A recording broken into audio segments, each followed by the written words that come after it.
Hello, hello, hello. Welcome y'all to the stream, or all y'all, or I got y'all, you know, a little bit early for tonight, so let's see here. Can I get a audio visual check? I think I got everything right on my end. Let's jump right into fixing the thing I always have to fix when I start the stream, which is the YouTube chat. The instructions I read said this should work, so I don't know what's going on with that. But I will figure out how to make this persistent at some point in time. But tonight's not the night. Tonight we're just gonna fix it really quickly. Okay, cool. So, oh, and we gotta fix this camera because that one always decides that exposure values mean different things on different days. And it fixes stuff as soon as, I don't understand that thing. Okay, so what are we doing tonight? Let's see here. Well, we ended the last stream with repositioning the scope into where it is now. Which one do I need to move? That one's good. It's this one I need to move. There we go. So yeah, we got a board. We got a board there. So that one that's sticking out right now, that is our dynamic optics driver board. I'm gonna just adjust my list up. And, well, it looks like the list will tell me where to start, so I should probably just do what my list tells me. How are you doing tonight, Maria? Good to have you in the chat.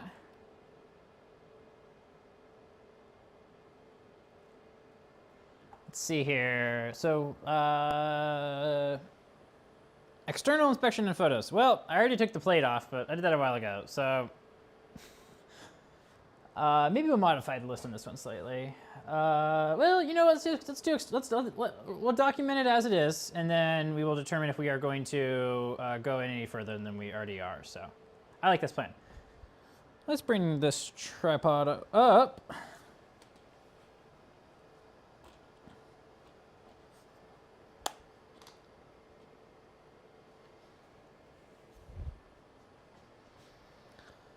Actually, we're gonna start the video tour of this, right? That's what we usually do. So let's move some lights around for it.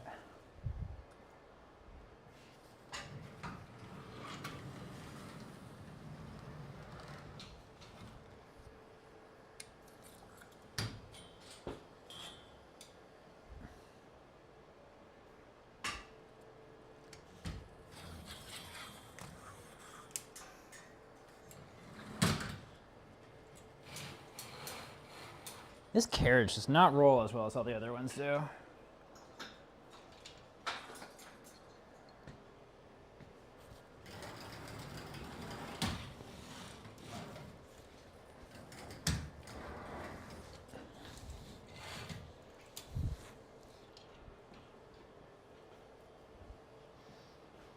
Welcome to the chat, W6EL.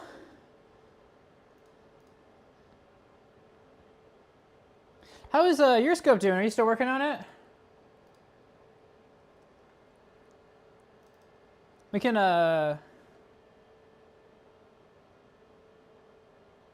absolutely spend what's that? That's weird. What? Okay. Let's see here. Yeah, feel free to. We can absolutely spend a bit of time talking about your scope too tonight. You're so close to getting a beam on yours. I definitely want to. I think we can get you through a few Bringup hurdles pretty quickly.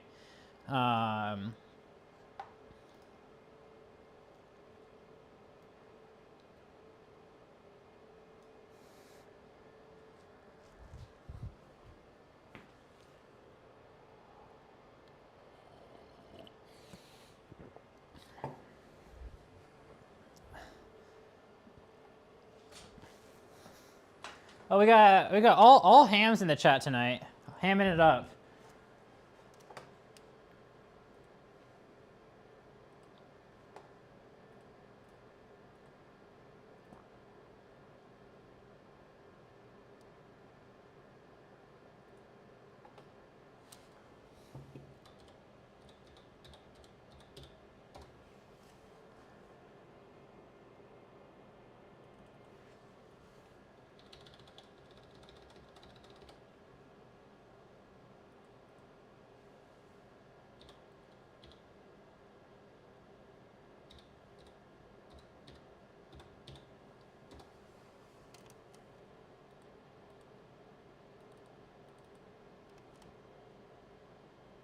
See here.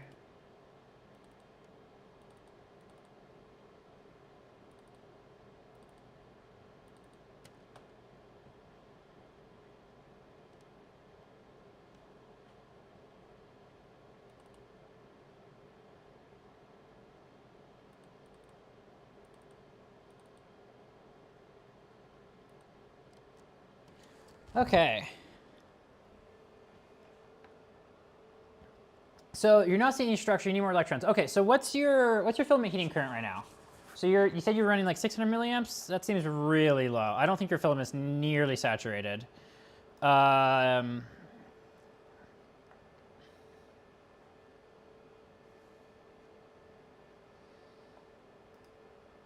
So are you familiar with the filament saturation curve?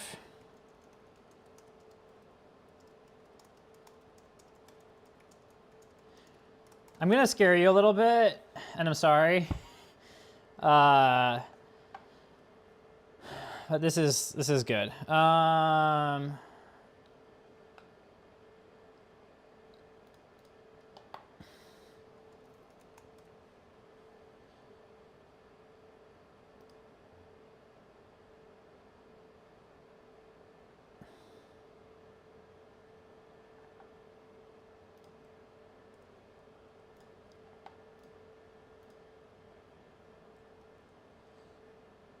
So this shows the filament saturation curve. So basically, you got to get your filament heating current. So if you look at this link, there's an image there. You got to get your filament heating current right to that saturation point. But if you go past the saturation point, you destroy the filament like pretty quickly. So that's fun. It's not going to damage your microscope. At most, it will just burn out your filament. Could you post a screenshot in the Discord of your Electron gun controls panel? I'm standing next to actually I got SmartSem up on this microscope here so I can compare a little bit. But this is SmartSem version, what is this? This is 6, right? This is 6 something, I think. Yeah, 605. 6.5. So it's a little bit different than your SmartSem. Just a little bit. So if I could just see the controls you're looking at with yours, that would be excellent. So I suspect that you're not getting emission current currently, or you're getting very, very little emission current. So you're definitely going to need to increase. If I had to guess, I think your filament saturation is going to be in the like 2 to 3 amp range, probably not 600 microamps. And it's not linear either. It's not linear with heating current. So you probably have almost no electrons you're generating currently. Yeah. So not having any extra electrons to spare, or not. Yeah. So you'll see a. So that brightness curve, with the false peak, that's the apparent electron beam intensity curve for a properly aligned column. There's another curve, which is the emission current curve, and that one does not have a false peak. That one just kind of goes up and then levels out. So when you don't actually have a beam, and you don't know if your column's aligned, and you don't know if there's an aperture in the way of your beam, which there could be an aperture in the way of your beam, you want to start your saturation using emission current. Specimen distance to aperture, super not critical. Make it longer than you think you need. Like go like down low, because down lower, you'll higher up you get better resolution, but you lose a little bit of signal to electrons like hitting your pole piece. So just lower it, and that should help you out a lot. So just, yeah, don't worry about how close it is. You can keep it far away. I mean, your microscope will take good pictures all the way at like 48 millimeter working distance. So you can have that thing real low. Not worried about getting you up at like 8 millimeter working distance for optimal resolution right now. So right now we just need to figure out, are you actually making electrons? That's the first question. And that's gonna show up as emission current. So if you don't have emission current, then we're not going to anticipate seeing anything. And you should have an emission current readout on your gun control panel. I don't know what it looks like for as early of a, I don't remember off the top of my head what it looks like for as early of a version of SmartSem as you got, but it should be pretty similar to what I'm used to. And you're going to want to be using one of your secondary electron detectors. The backscatter detector is not sensitive for the type of work that you're going to be doing tonight with it. So secondary is going to serve you a lot better. Let's see here, other Bringup tips. The mechanical aperture is going to, because you do have that, you have mechanical apertures on yours, right? I'm not just making that up in my head.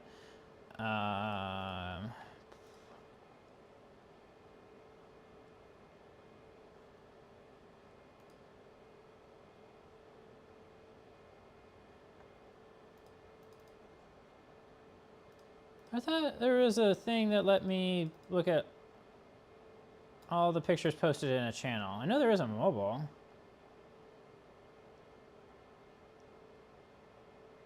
Yeah, there's the mechanical aperture on yours. So mechanical aperture is probably the hardest part about bringing up the beam here, because the position of it's a little bit uncertain. So, because that aperture can fully block your beam when it's not properly aligned. So if you can choose between the two, start with the largest one, or if you can just like fully remove it, that's even better. But really, your first thing you want to get is emission current showing up on your emission current meter.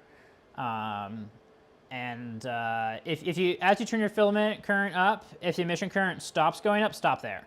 And we don't need to be all the way at saturation. We can be a little bit down for saturation for our initial beam finding.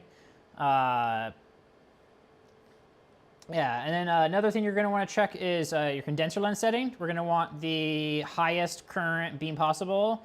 I believe that's small numbers as big beam on your scope, but I'm not 100% certain on that. Some microscopes like a higher number is a larger beam current, some microscopes a lower number is a larger beam current. So that's your condenser setting. We want your condenser lens to basically just get all the electrons through the aperture. So we don't want it to be spreading the beam way out. You see beam current, is that emission current? I believe beam current is emission current. If you send me a screenshot of where you see it in the software, I can tell you for certain. What does this microscope here say? This one.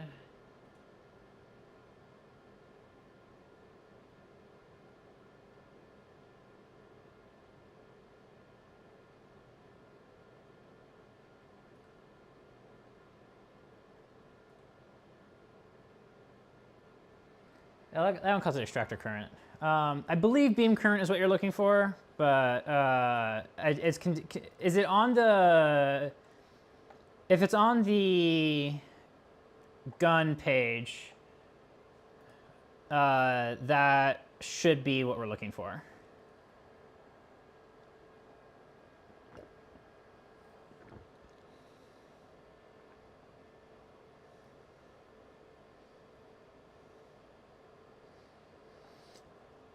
Using the parameter monitor for this can be really helpful if you figure out the right value to plot.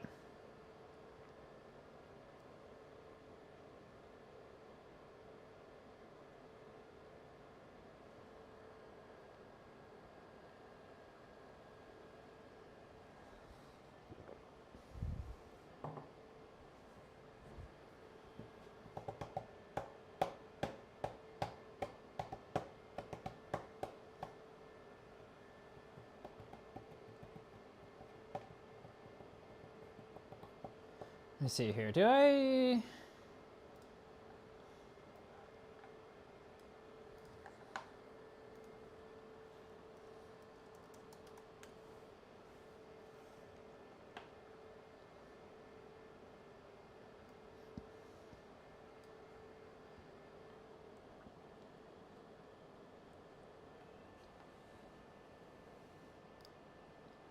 Okay, I think I found an old screenshot.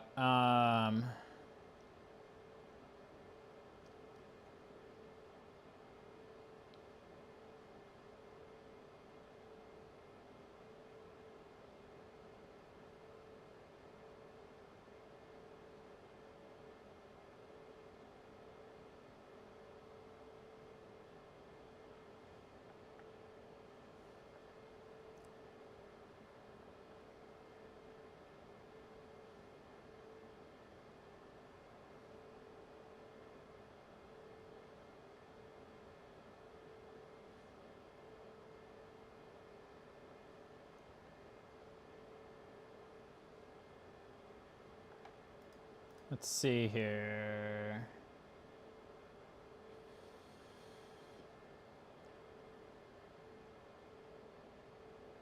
Screenshot in your channel on Discord. Okay, perfect.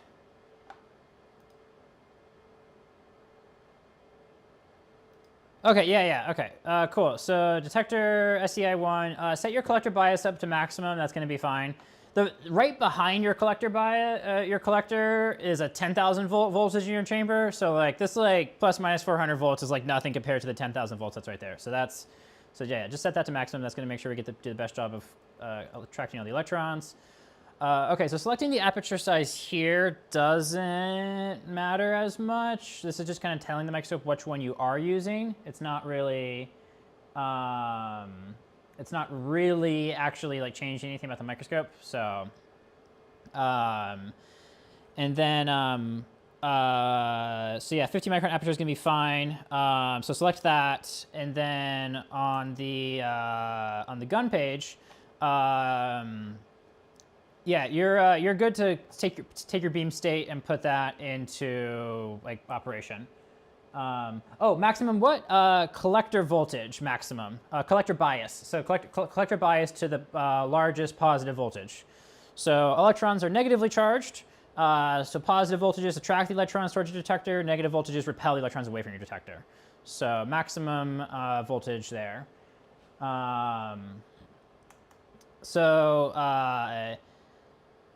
You do have the auto saturation. That actually auto saturation should actually do like a pretty decent job. Yeah, I don't. Man,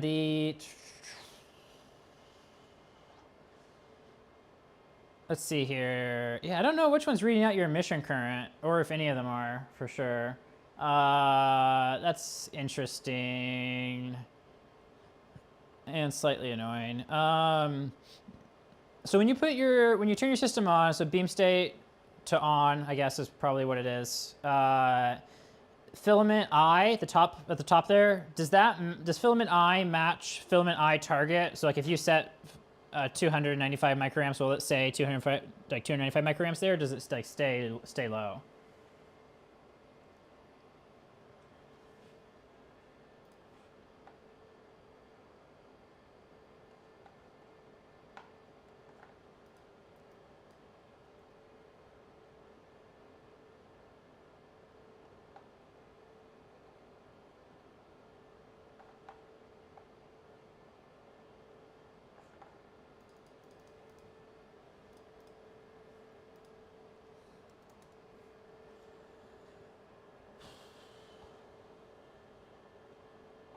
So I'd say go ahead and,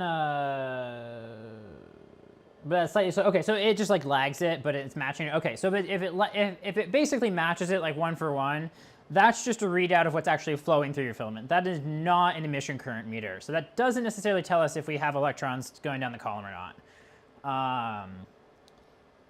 So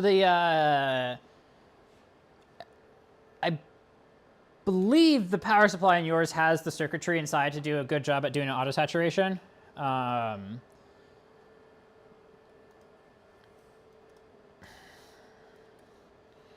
So as far as the older Leo scopes go, my Leo experience is all on the FEGSIMs, so like the 1500s, Gemini columns. I played with one, and I do actually have one too, but it's a part system. It almost turned into a prop actually for some TV show, but it.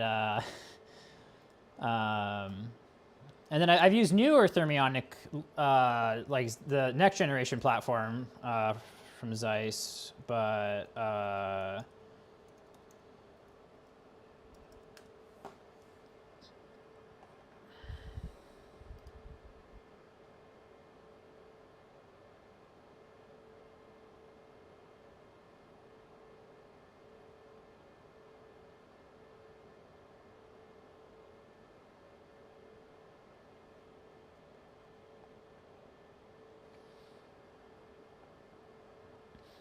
okay, so with your, could you send me a screenshot of what it looks like once your beam is on? And you have like your current settings. I'm kind of curious what the other values do.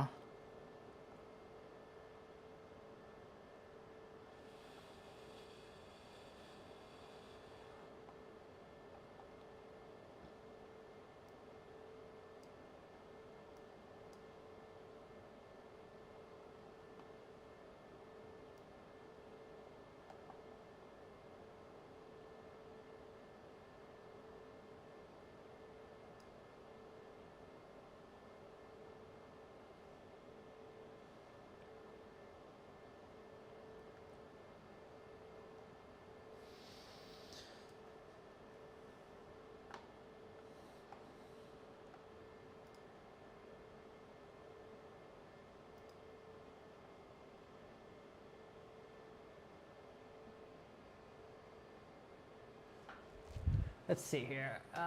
What do we have in the help menu on this microscope? There's a lot of really old stuff in Smart Sim Help.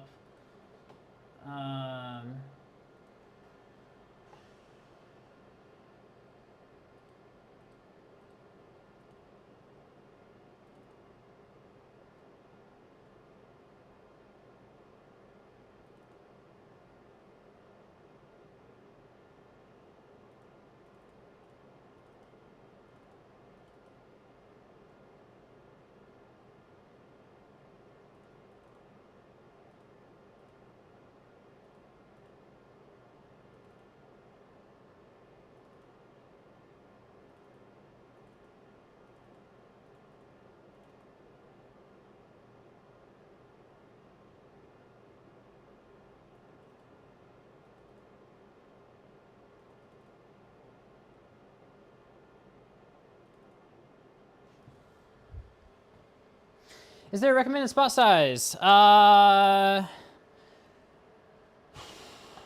let me see what we're looking at first here. Middle of the road should be pretty okay. Can you crank your contrast up on your secondary electron detector until we get detector snow? Oh, and then also, can you send me a picture of your scanning tab too?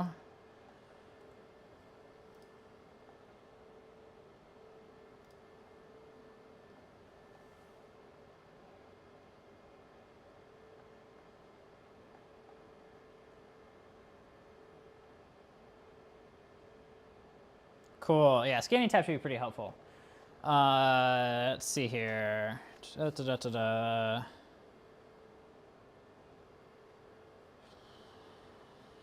Yeah, the way there's a lot of gotcha like settings and scanning that can make it so that you're like seeing weird stuff. I can send you a picture of what I got this one set to.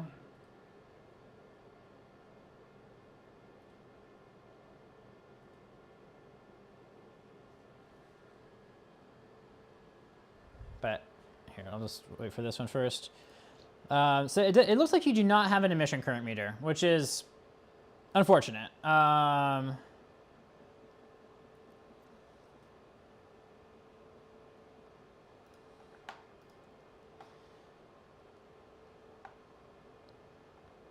Okay, that all looks good. Yeah, that looks good. Okay, that should all work.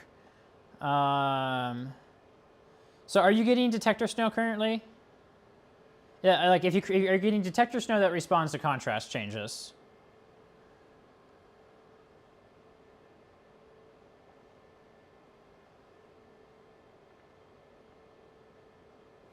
You do not have a emission current readout, so there's nothing on this page that's going to tell us if you have electrons going down the column or not. Doing a sneaker net, nice.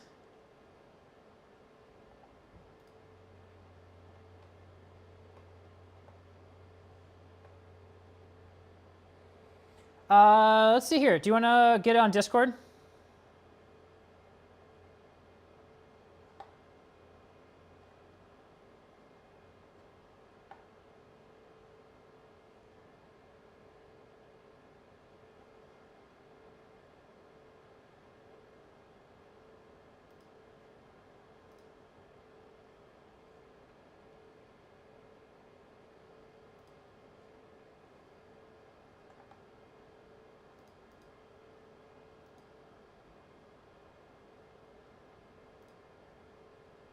Okay, just added you there.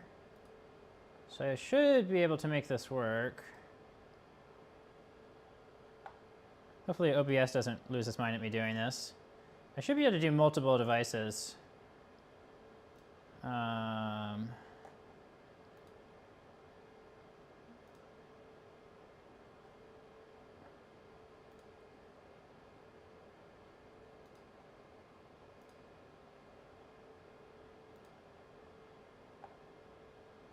Okay, let's see here. So I should be transmitting. I think I should be able to hear you.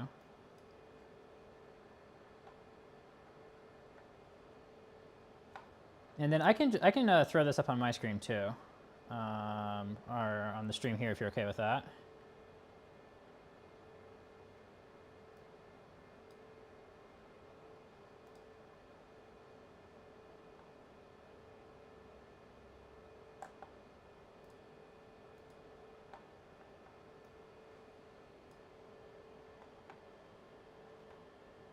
I do not have you on the stream yet. Okay, I can see that it looks like you're making sound.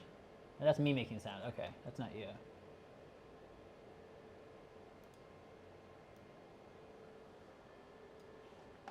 Let's see here.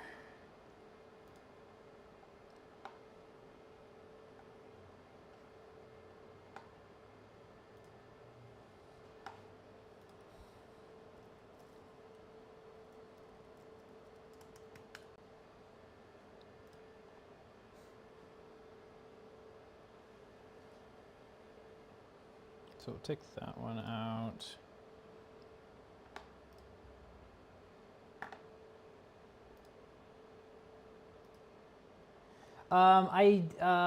For the video to work, I sent you a friend request and I also sent you a message. So it should be in like the top left, kind of under DMs.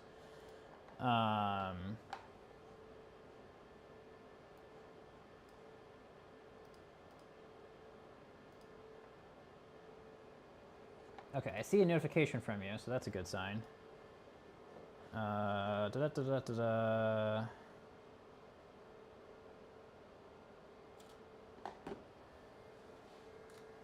Okay, it looks like I got you in here. Not hearing anything from you yet. Hey, I can hear you. I don't think anybody else can hear you yet. So I'm going to get that configured real quick. Let's do a Mac OS screen capture, create new, Discord,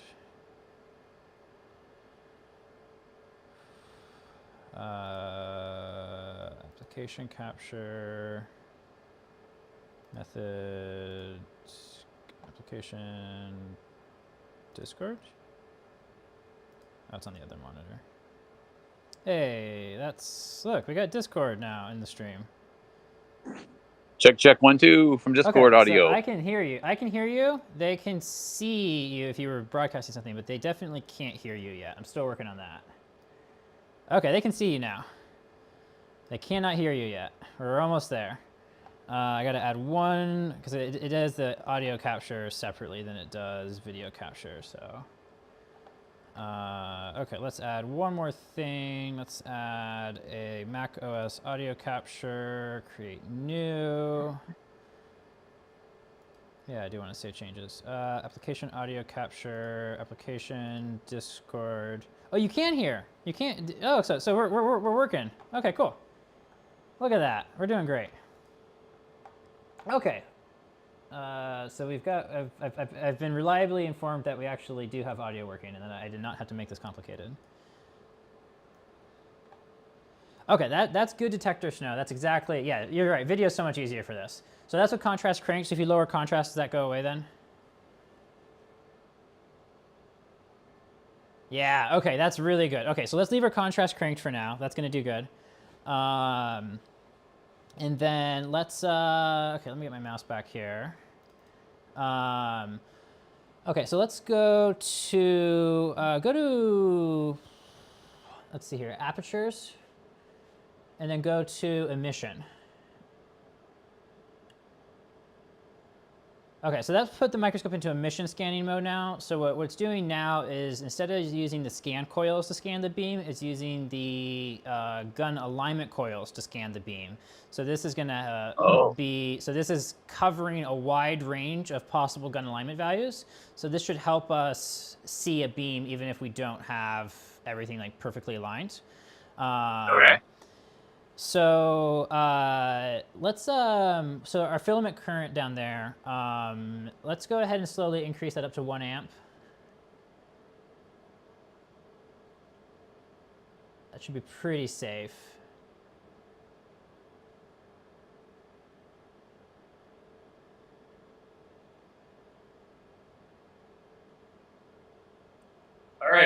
Okay, so we 1 got amp. 1 amp. And then the mechanical aperture, where is that at right now? The alignment, the knobs on your column? These things? Yes. I have no idea what to do with those. Okay, so those are going to be our biggest hurdle tonight. Like by far, this is the worst part about finding a beam, is that if that is not approximately well aligned, we will never see anything.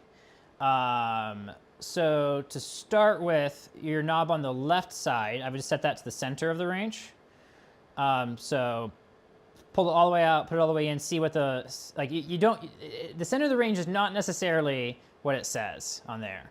Okay. You want to be, if you look at the right knob, I think the right knob should be moving to the left. Like if you feel it does, this one doesn't have the mechanism where the whole thing moves, so you can't really feel.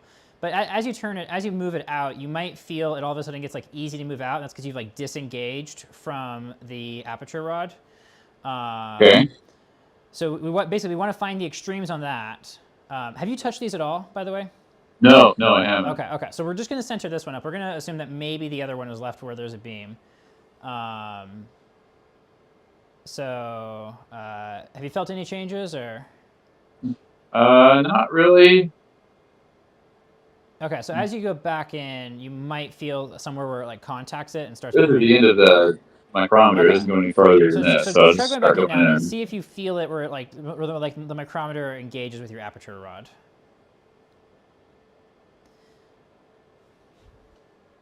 Let's see. I can tell you this: there's a faint line where it was set for a long time. That's a good hint that might be good. So we've got that line to go back to. So let's definitely record that value that line's at. That's right about here. So that's like, what's that? Sorry about the lighting. 7. Yeah, about 6.5 maybe. 6.5. Okay. I'm just gonna type Right that about in there. chat. Yeah. Cool. 6.5. Okay. So did you ever feel like engage the aperture mechanism? I haven't felt any difference in the. Oh, right here. Okay, right here it gets real tight. It gets real tight. So going. Does it? Yeah. Does it not want to move anymore, would it keep going? I don't think I should keep turning it. Okay. It feels like you. So it's possible for this thing to get a little bit stiff, but okay. So we've reached one end of the range, so that's good. Yeah. So yeah, this is the numbers on it don't necessarily mean anything. Okay. So we've got a chicken and egg problem. We don't have any instrumentation in the electron source right now to know if we actually have emission current. So we don't know if we're actually generating electrons. So to know if we're generating electrons, we need to be able to get the beam to the chamber. To get the beam to the chamber, the aperture needs to be in the correct spot. To get the aperture in the correct spot, you need electrons. So this is what. Well, I think I can assume. I mean, if we've got, let's see, if we have an amp here. I don't know. 10,000 volts. You could. So the 10,000 volts, we don't like 2,000 volts, 10,000 volts, 30,000 volts. Not going to make a huge difference here. An amp of filament current, very easily we could have no beam right now. It's what I am tempted to do here is. Oh, look at that! You can set the beam current. Yeah, Does that make sense? if we set the beam current, I believe the supply is going to try to do some stuff automatically, which is the direction I'm leaning. That's how the supply is designed. Is this designed to try to saturate itself, and then you like fine tune its saturation? It's like I am tempted to go that route. So if you go back to the aperture tab, Yeah. you see where it says auto saturation or auto sat. Autostat, yeah. That if we click that, the supply is going to make decisions for us, and it will probably generate a beam, but it also might try a little bit too hard. I don't really know, but we can try that. I think I kind of suspect that auto saturation is our best shot right now, but yeah, I'm very tempted to go that route. Yeah, let's do auto saturation. I mean, it'll tell us what it's doing with the filament. We can monitor the filament.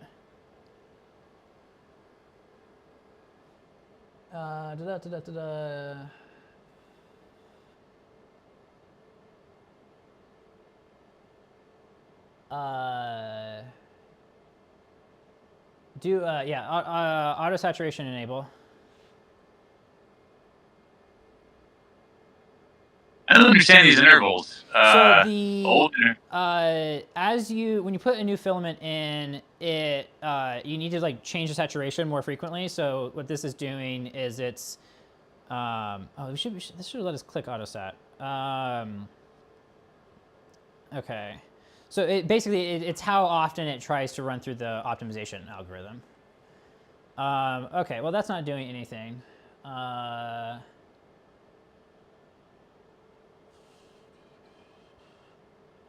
We can uncheck autosat there then. Okay, so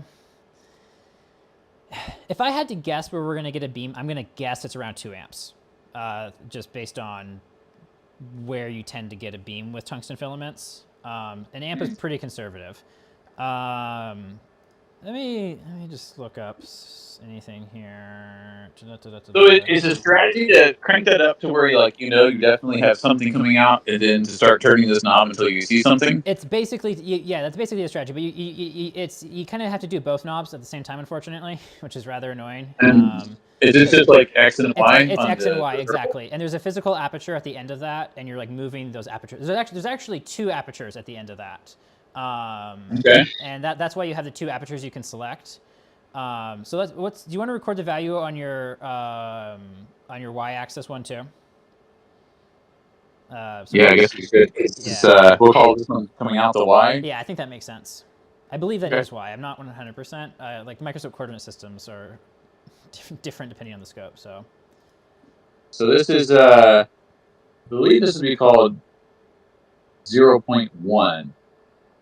It's not quite focusing, so I can't really tell. Sorry about that. Yeah, that looks like right there. Yeah, 0.1. This is reading 10, right? And this is still at 0. Yep. Okay, so if we back that out, is there any marks on it?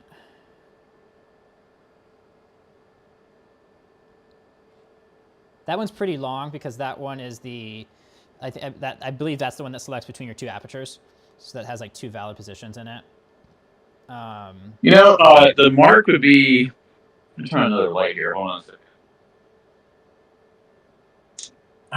There we go. Okay. Making life a little bit easier. Yeah. Well, they were on sale, so I bought some. There is kind of a spot where you can tell it's been for a long time. Yeah. Looks like right about there. There. Okay. Oh, that's interesting. So one strategy we can do is just back it all the way out, like towards you, and that might pull the aperture mechanism out so far that it removes it completely from the beam. Interesting strategy. That's on all the Joule microscopes. You can back the aperture mechanism out completely, so it's basically impossible to be occluding the beam, which is very handy.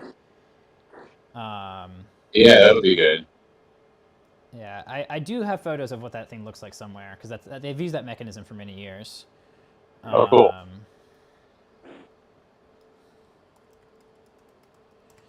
A possible failure mode with these aperture mechanisms is that the mechanism has grease that's very old on it, and then it gets stuck in the furthest in positions, and it doesn't like back out because the grease doesn't let the mechanism like move out.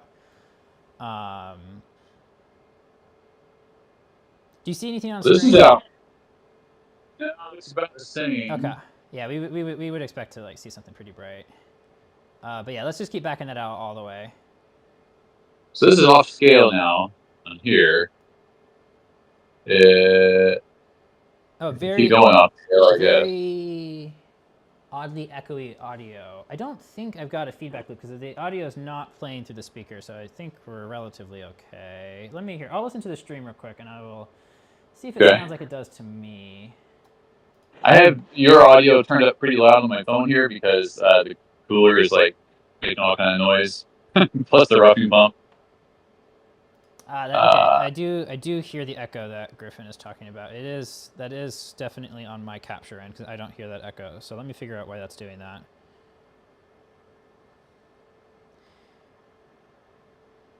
Is it echoing my voice? Nope. Yeah, sure. It's your voice that's echoing, but I can fix that. That is a problem on my end.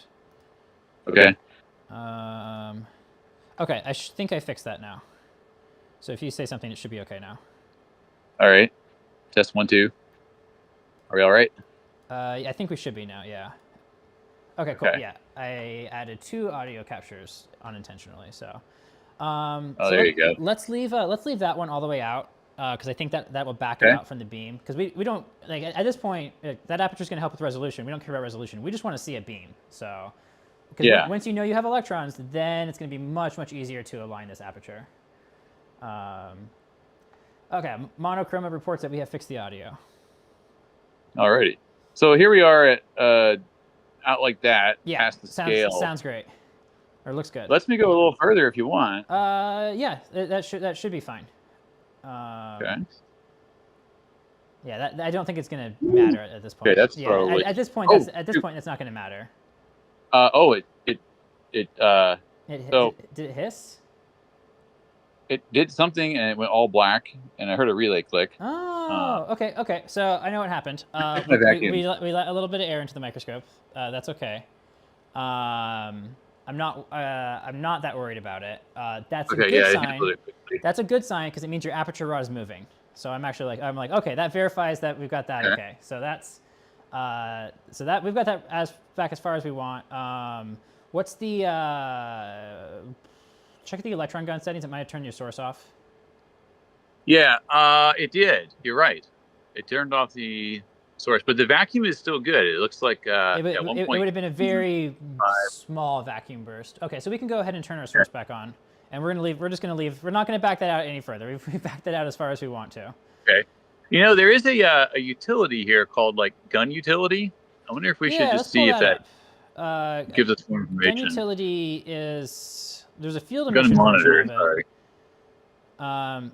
Yeah, that thing's so much fun. Okay, so we need to set the parameters first, which is the cool. Love this for us.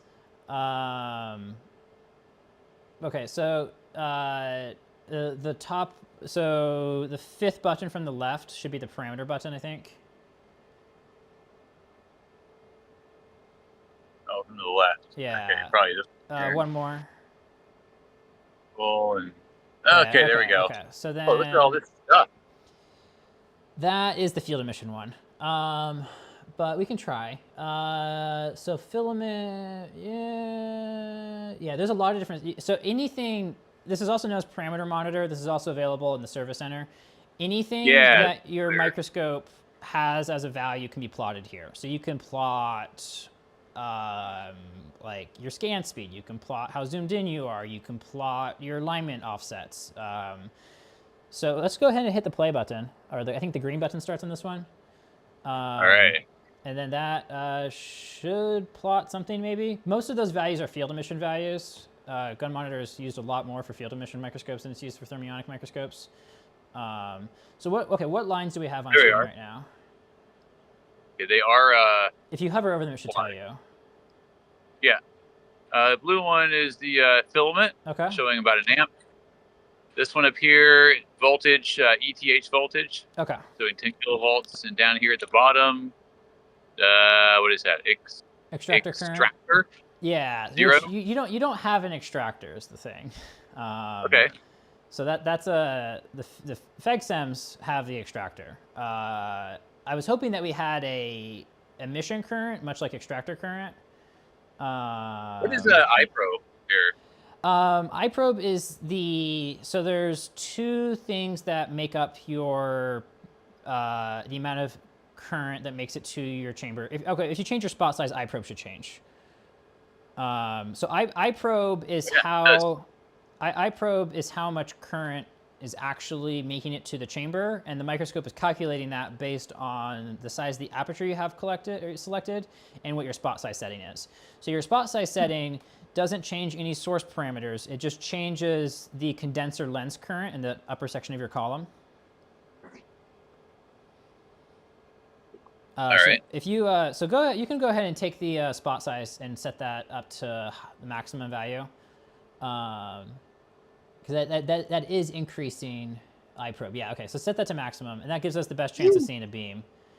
And then, yeah, from here, let's go actually click the help menu on your microscope or on the software.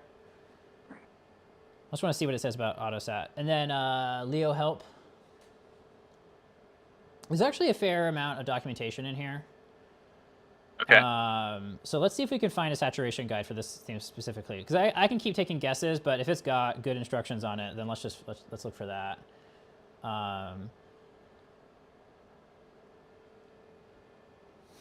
Monochroma is giving the standard advice for a Joel SEM, which is not going to be helpful in this case. So.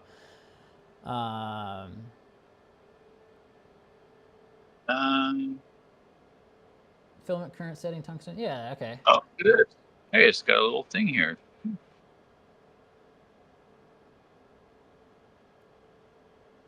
So the thing about this here is that assumes your aperture is aligned.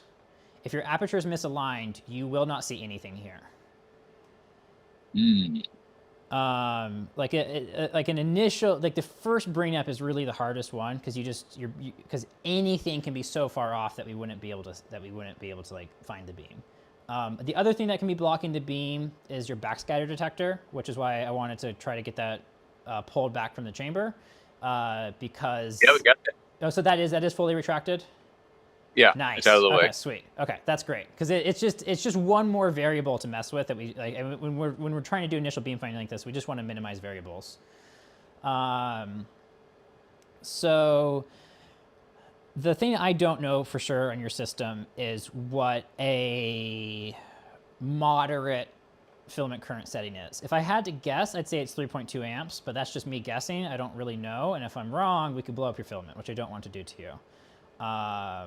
So if I had to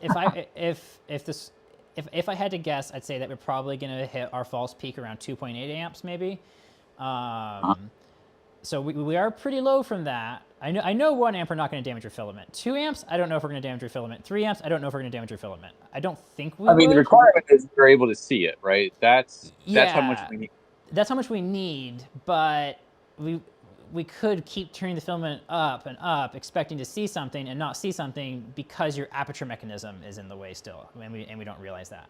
Now, I think your aperture mechanism is fully retracted, but you see what I mean? We don't know if we have good visual feedback on your... Correct. Yeah, like Monochrome was talking about this. I think, yeah, Monochrome, how many hours did you spend like trying to find your beam and it turned out to be your aperture?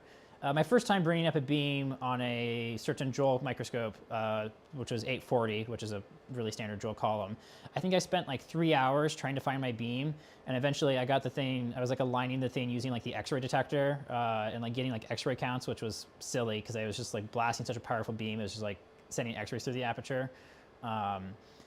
But you can't get that high beam current on this microscope. The Joel could just do insane beam current. So let's go through the help menu some more and see if we can find something that mentions auto saturation, and see how that function works. There is a way that that electron gun power supplies can do a really good job of like kind of saturating themselves, and I know that later Zeiss models all use that, and they just would take care of this for you. I do not know what this one does. The saturation point usually occurs at 3.55 amps for a new filament. Okay. Okay, so we can reduce the current to 3.1 amps. So 3 amps is safe to go to, is what this is saying. So that, okay, I feel based on that information, I think we should go to 3.1 amps. So you're just going to go right up to where it says the maximum. No, that's no, the first peak. If you go back to that plot you're looking at on the left there, you see that first peak is substantially lower than your second peak, and it's actually pretty far away from destruction. Okay, but here's the question: so can we see it at 1 amp, or is it invisible at 1 amp? At 1 amp, I bet it's invisible. So just to verify, it said 3.1 amps. Oh, look at that! There's a beam. There's a beam. Okay, cool. Okay. Holy crap! So turn your contrast down now. So, okay, what's our current at now? 2.5. Okay, cool. We're being really conservative. Yeah, I kind of suspected we might have got to be when we turned it up. I really wanted to not blow your filament up because that would have been a little bit disappointing. So turn your emission current down. Yeah, so there's nothing that's showing us emission current on the plot. or sorry, turn your contrast down. So that streaking across the screen, that's detector contrast. So the reason that your microscope, the beam is a little bit egg-shaped is the microscope is scanning a lot faster horizontally than it is vertically. The beam is moving very fast in X and a little bit slow in Y. So it kind of stretches the image out some in X. That's what it's talking about with the egg-shaped thing. So now if you go to the aperture tab. So this means we got the thing out of the way, right? Because we got the thing out of the way. We got a beam, so this is great. So if we go to the aperture tab, there should be, let me see here, shift and tilt. So if you use the shift, so select shift. Okay. Now you can move that red dot around, and you should be able to center the beam up now. Yeah. Okay. Wow. Oh, this is so cool. Okay, are you ready?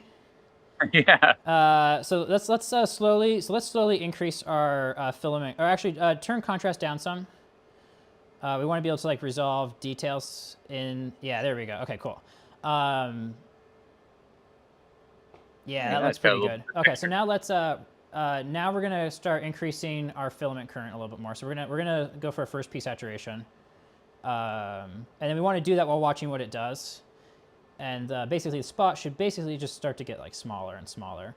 And if the spots, if you increase it and it stops getting smaller, you've gone like that's where you want to stop. Okay, so I see it getting brighter. Yeah.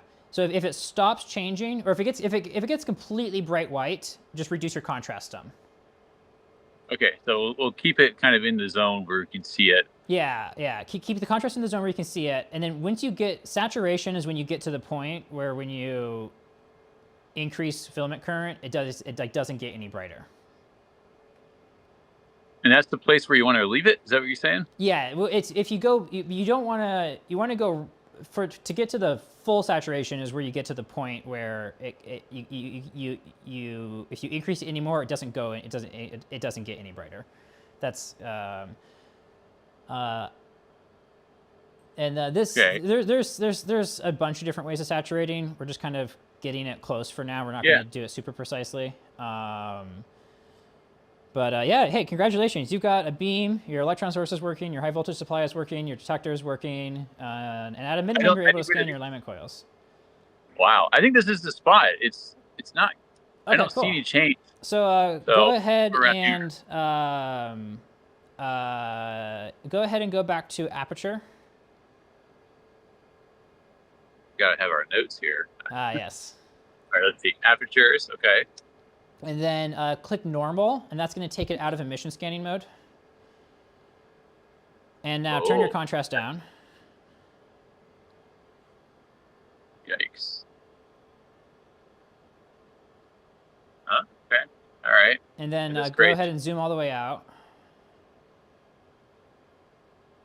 You mentioned zooming all the way out. Yes. I don't know how to do that, but I think it's kind of a one-to-one thing on the screen. Yeah. So on the left side, what are those 4 buttons there? If we hover over those.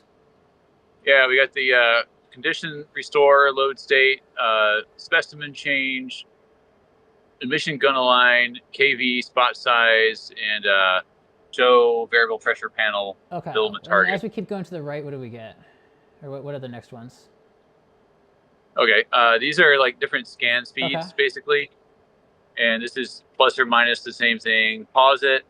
Frame averaging, line averaging. This thing is beam shift collector bias. Okay. Point features. Toggle red, toggle split. Normal control panel. Stigmatism, scan, rotate. Brightness, contrast, auto brightness, and LB assign mag to left button. I mean, it looks like a magnet button. Okay, so click that.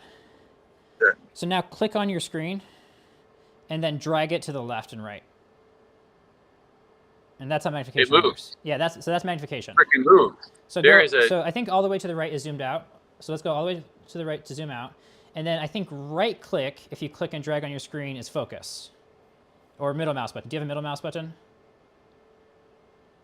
Like the scroll wheel button? Oh. Yeah, so that's focus. Okay. So actually right click real quick. Okay. Is there a, yeah, I can't read it. Okay, let's actually go to the file menu, I think is where it is. Here, let me find it on this one real quick and I'll tell you right where it is. Sure. File.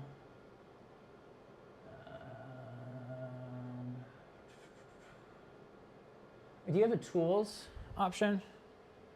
Yeah. Yeah, okay, then user preferences. Got it. And then the SEM conditions, I think.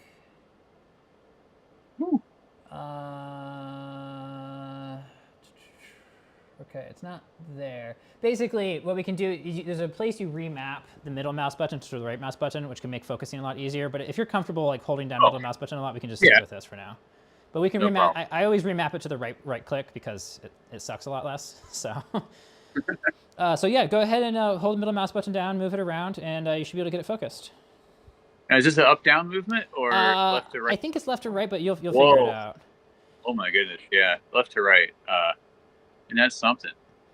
So keep going that way. Hey, what would it look like? Hey, that's an image right there. That's a okay. So select. Go back to the apertures tab now, and then use gun shift to move the bright spot around. Okay, here's gun shift. Not seeing much change on gun shift. Okay. Here's gun tilt.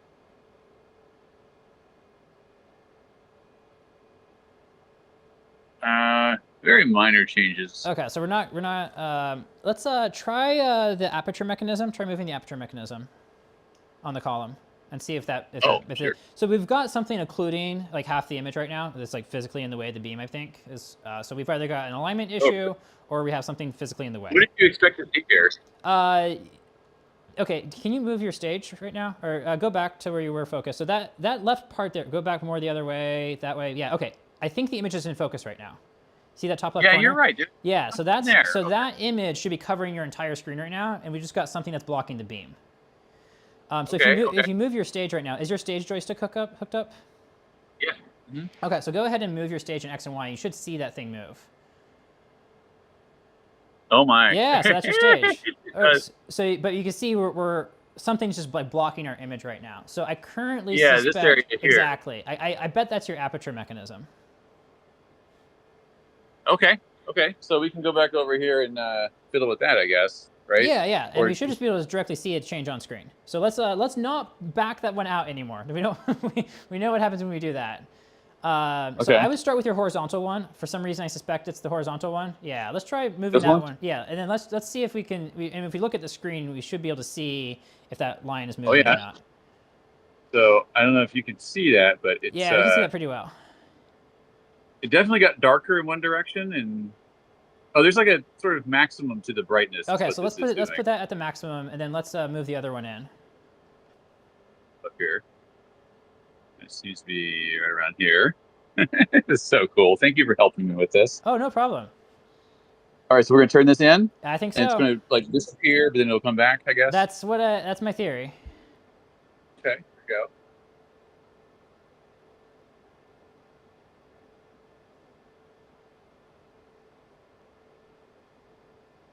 Be a while. Yeah, we had it backed out pretty far. Okay, we're on the 10 of the scale. Oh, hey, look at that. It's change is happening. And then now it's gone. So hopefully it comes back at some point. So it's possible that we don't, like, I know that we did maximize the horizontal, but I don't know what the tip of the aperture rod is looking like, so. There we go. Okay, now we found something. Okay, let's move the horizontal one now and see if we can get brightness back.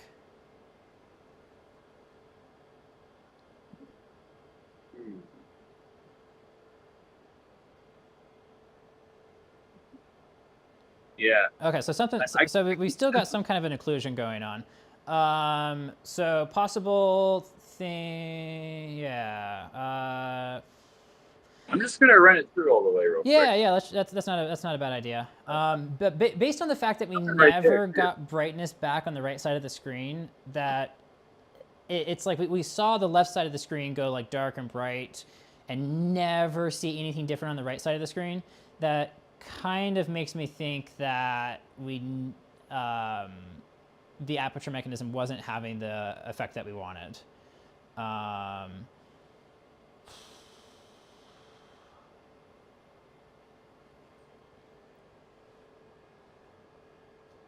Okay. Yeah. Maximize. Find the local maximum here, because I'm pretty confident we're on one of the aperture holes now. I don't know which one we're on. There's two of them. There's the 30 micron and the 50 micron one. And I don't know which one we got. So. Okay. And you can turn your contrast up here too. Yeah, let's do that. That would actually help a lot. So another way of turning contrast up, if you click the contrast brightness button. Yeah. Now left click and middle mouse button, one of them's contrast, one of them's brightness. So you click the button with the left click, and now click the screen.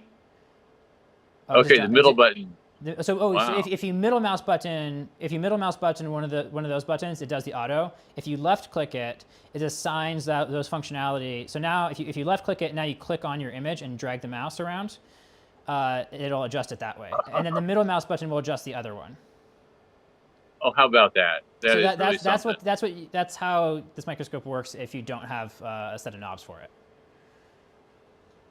Okay. Okay, so we're still wondering what on earth is blocking our beam right now. Okay, so it's doing auto contrast brightness right now, I think. Yeah, what Monochroma mentioned is another thing I'm thinking of. Is it could be the backscatter detector that's not fully retracted. Oh, it's out of there. It's definitely out of the way. Like, is it when you looked at the pole pieces, was it like completely away from the pole piece inside the chamber? Yeah. Okay. Yeah, it's like an inch away from it. Okay, so it's not the backscatter detector. So then the question is, what is it? There's no gun. Is there any gun? You don't have mechanical gun alignment. Okay, yeah. Let's look at what this does. Okay, see if you can move that to the center of the screen.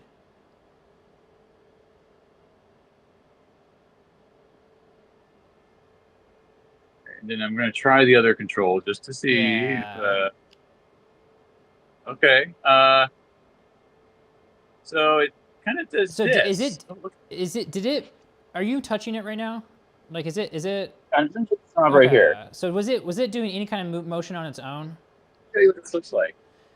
So as I turn the knob. Oh, I know what it is. Okay, yeah, no, go back the other way. You're doing fine. You're doing fine. Go back the other way. This way? Move your stage. We're looking all the way down the hole in your stage. This is the dovetail that holds your sample. So we're just looking down a deep dark hole. So just like move your stage to the right. Oh. Okay. And then so that what we were doing is we were getting that like soft edge we were kind of getting. That we were looking down the edge of that hole, and as you were moving that aperture around, we were changing where we were forming the beam from. So we were like changing the angle the beam was coming out the pole piece at. Look at this, I'm rotating it. There you go. So we can. So now you can select the mag zoom, and you can zoom in now. How do you select the mag zoom? It's the right. Yeah, that one. Click that one, and then I think left click is zoom.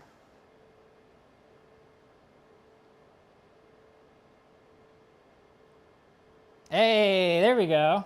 Hey, oh, hey, this thing's working great. Like you got, you pretty much hit all of your major hurdles here. So. And it's recorded too, so I can watch it again and figure it out. Look at that. Okay. Very cool. Whoops. Yeah, you'll do that a lot. Let's see here. If you go to, let me find it on this one.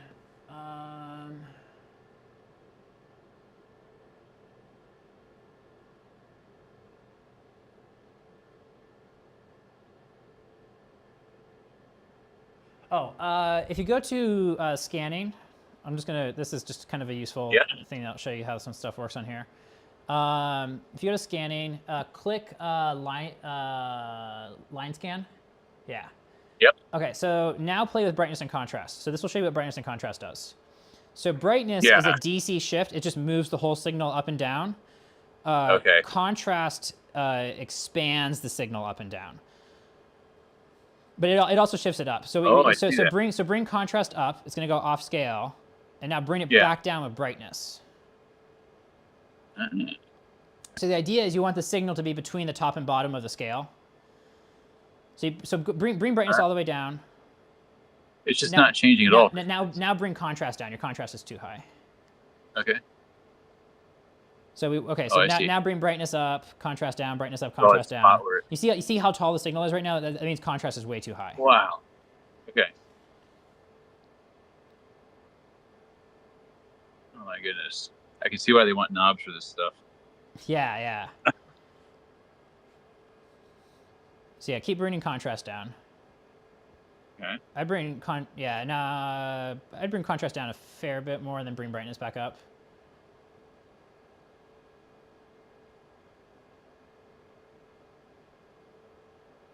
Okay, so we brought contrast down too far.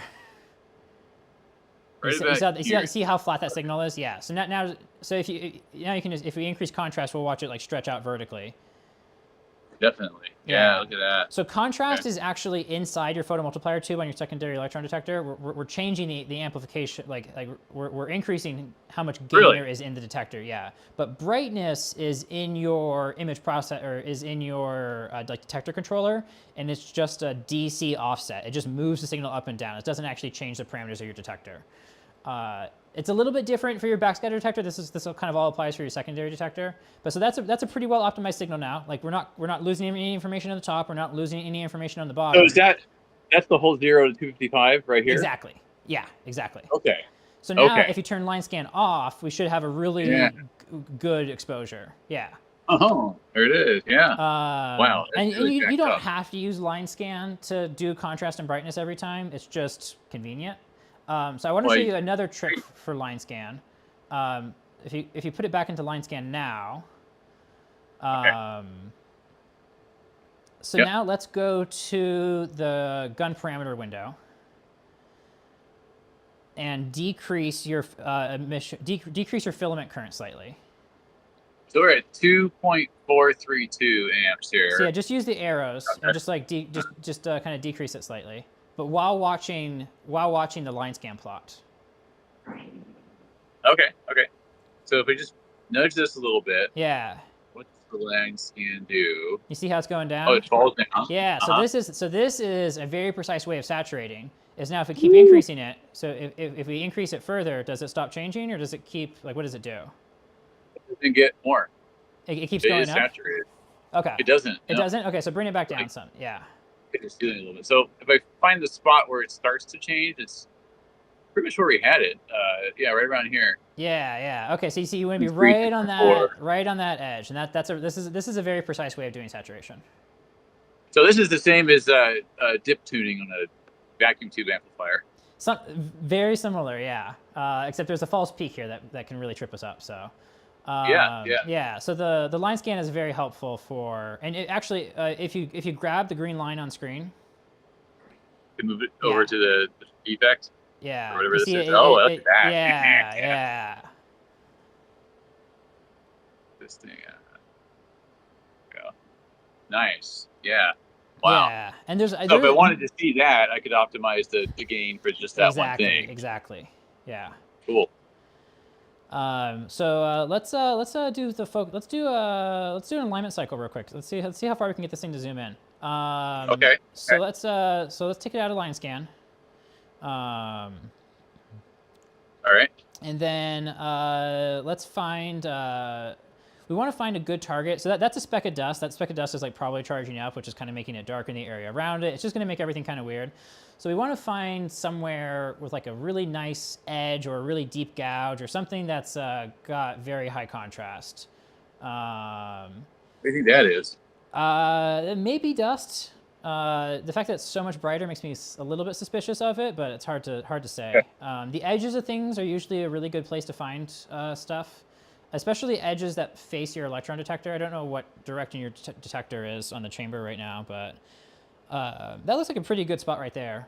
You got that like one bright white line and then kind of a dark black spot next to it. Down there? More to the left is like a smaller one. Move your cursor to the left. Or just move right in the center of the screen. Go ahead and zoom in right there, I think. Or I can't really tell what's the center of the screen. This white line here? Yeah, right in the center there. I bet that's going to be a good feature to focus on. I bet Okay. it'll have some small details on it. In the middle. Yeah. All right.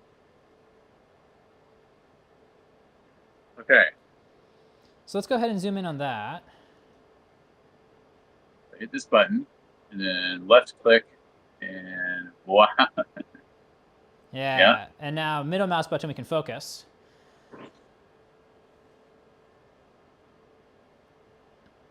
Okay, so I can already tell we have two things we need to fix. One is the objective. Oh my, look. Yeah, look at that. So do you have a magnification readout at the bottom of your screen?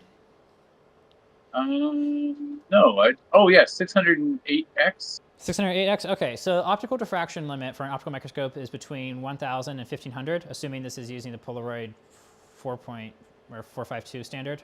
So once we get past 1,000, we're going to be past optical diffraction limit. So. Okay. So you saw how the image moved a whole bunch? When you were focusing? Yeah. Yeah. So let's kind of visualize what's going on with that. So we're changing the strength of the objective lens, and the beam is sweeping, right? The beam was like the image moved as you change the strength of your objective lens. That's not supposed to happen.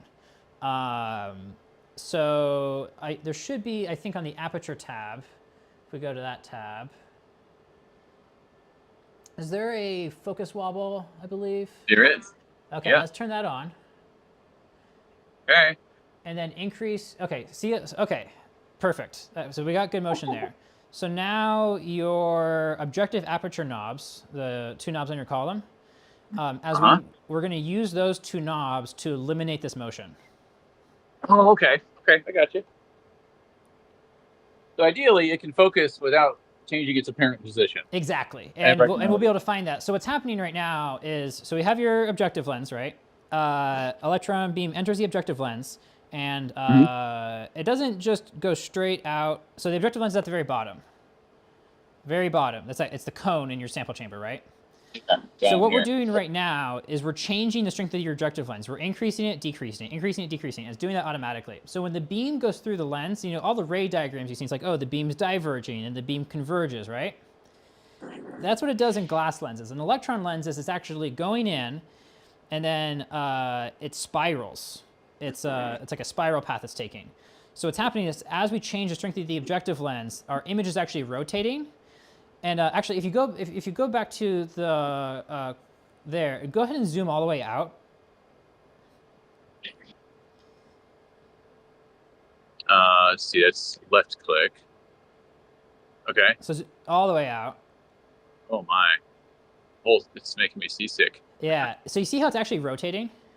Yeah, totally. Yeah, so that's the electron spin precession in the lens. And what we're trying to do is the center of that rotation is the center of your objective lens. So what we're going to do is we're going to move the center of rotation to the center of where we're looking. And there's two ways you can do that. One, the direct way of doing that is just look at the rotation, like use your eye, find the visual center, and then use the objective aperture alignment knobs to move that center to the center of the image. Or, and I do this more frequently, I just zoom all the way in and then just look at motion and just try to eliminate motion. And I think that eliminating motion is easier. So the way that I'll usually go about this is I'll take one knob and I'll move it through its range. So I'll take one knob, I'll go through like an extreme range. And what I'm looking for is I'm looking for the direction it's moving at one end of the extreme, and then the direction it's moving at the other end of the extreme, and then I set that knob to the halfway point where the image. So if let's say the image is moving like negative 45 degrees, and then it's moving like positive 20 degrees at the other extreme range, I'll use that knob I was manipulating to bring the motion back to like the halfway point between those two. So to choose whatever knob you want, horizontal or vertical. I mean, the other thing you can do is just try to minimize relative motion. There's always like a lot of different ways you can think about and look at electron microscope alignments, and a lot of different tricks you can use. Yeah, so you feel it. So you'll get changes in both the magnitude of the motion and also the direction of the motion. If you're only getting magnitude changes, that means that one of your knobs is perfect and your other knob is not. If you're getting direction changes, it means that both knobs are off in some way. I'm getting noticeably less. Yeah, so you're getting, yeah, so just minimizing motion is a way of doing it. The looking at what direction it's moving and going to like the halfway point between the two maximums is just a way of like knowing when you nailed one knob so you can just move directly to the other knob.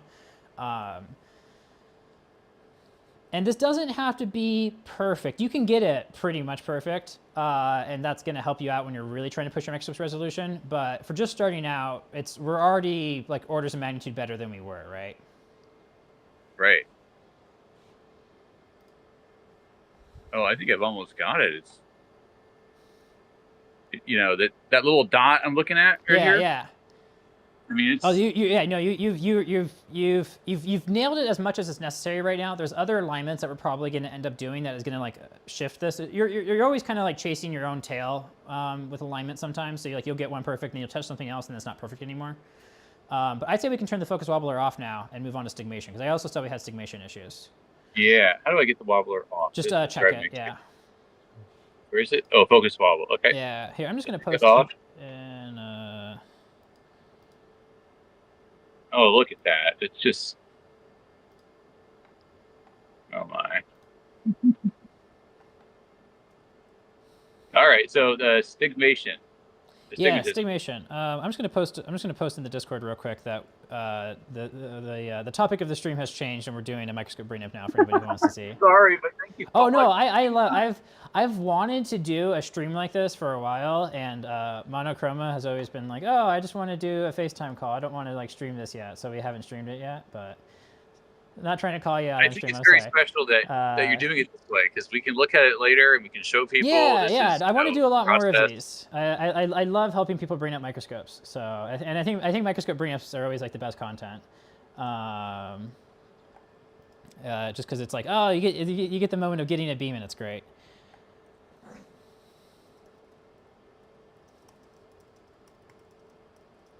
Okay, so how do we do the astigmatism? Just give me 1 second here. Sure. Phone's at 12%. I may need to grab a charger.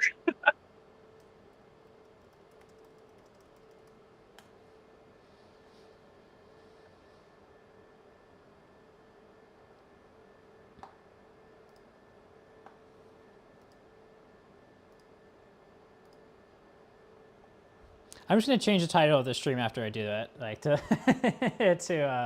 you know, I can change the title right now actually.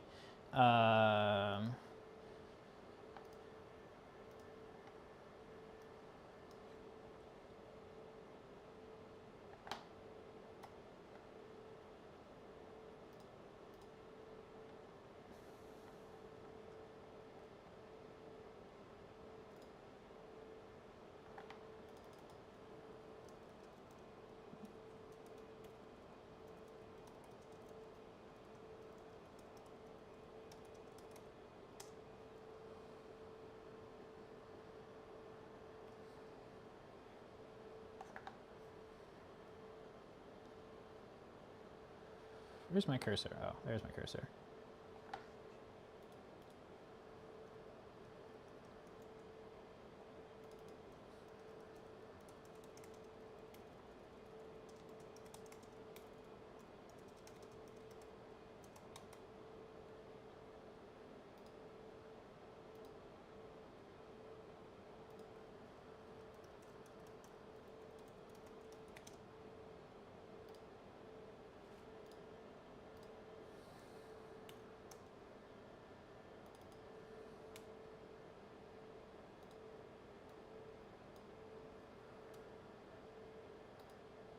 Okay, we've updated the title of the stream. Okay, so stigmation. So select focus. Yeah, so zoom in until the blur is big. Oh, you see those you see that black area where it's got those white specks in it? That's going to be really useful for stigmation. Yeah, that's going to be really helpful for stigmation.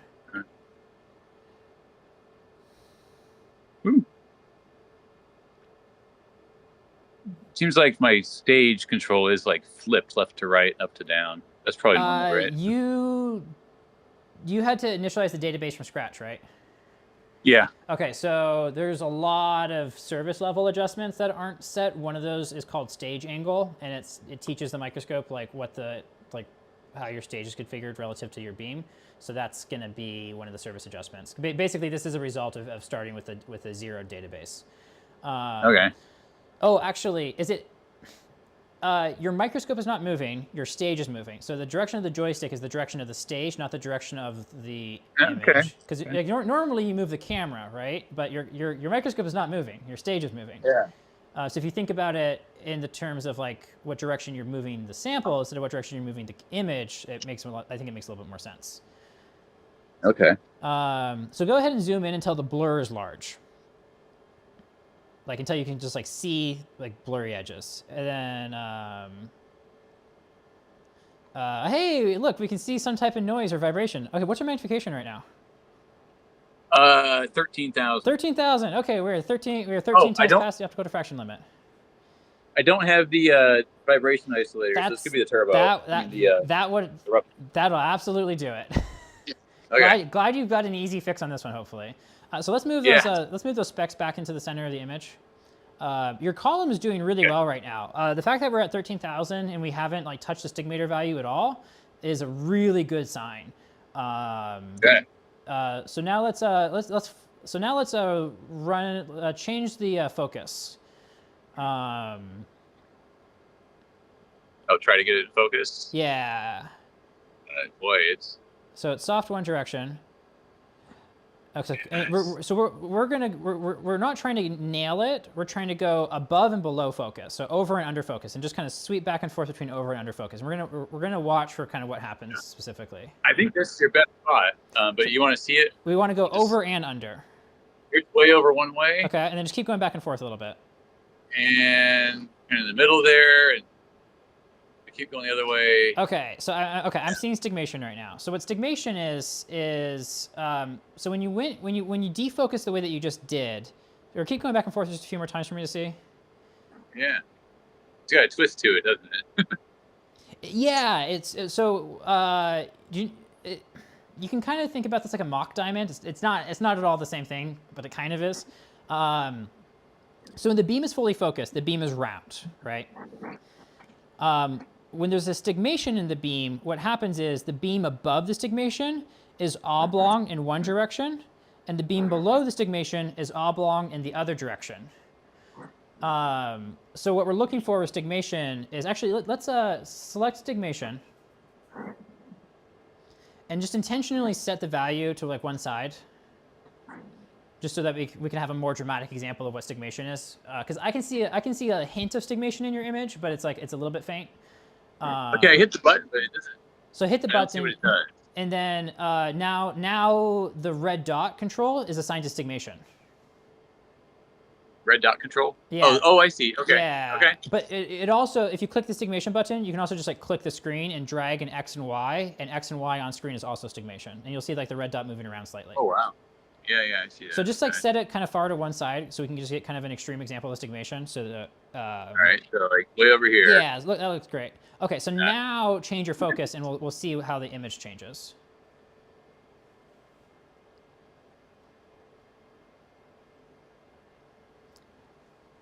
Okay, it looks like we might have lost him for a second there. Something about 12% battery. Let's see here. I think I'm still streaming. Okay, I do not appear to be frozen, so I don't think the issue is on my side. It was going so well. We were learning about stigmation. Well, this was great. I've wanted to do a stream like this for a while. Microscope Bringup is so much fun, especially when the phone dies. Okay, well I'm not frozen, so that's good.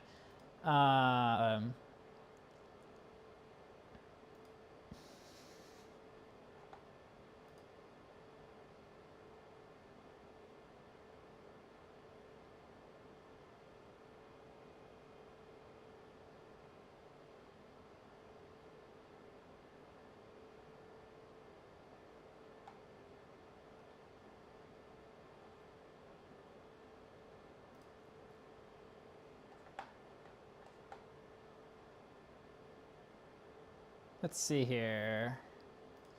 So how are y'all doing tonight? Did you all enjoy that? That was fun. I had fun with that. Hopefully we can do a little bit more of that.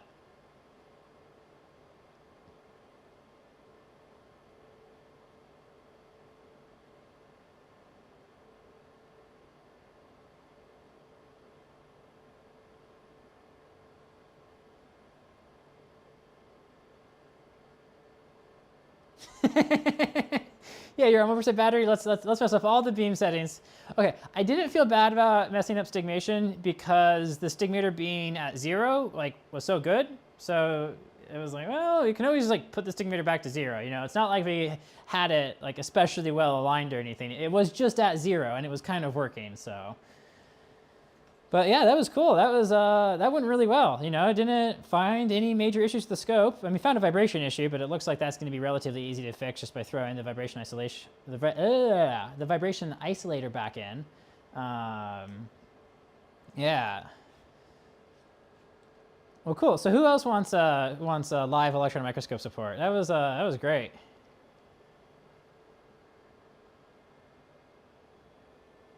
Yeah, machine owners seeing a beam on their scope the first time. Okay, I'm leaving the call open, so you're welcome to hop back in whenever. Yeah, first lights are always great.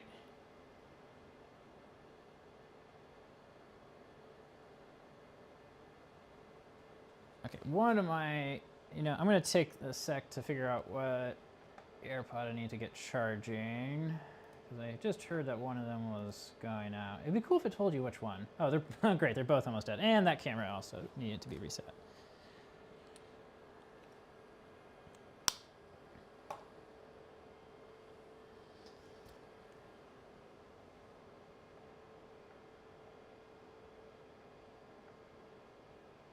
No rush. I think this is quite exciting too. This was great. I'm glad this impromptu stream reconfiguration went really well, actually. So.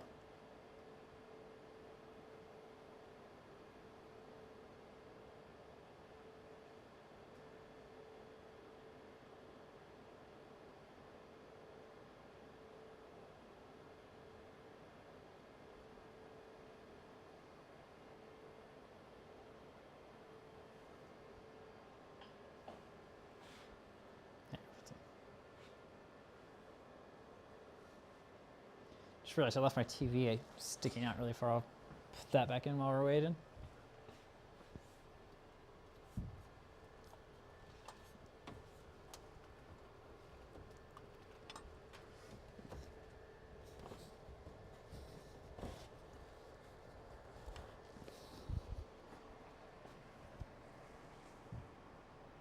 I appear to have unplugged something.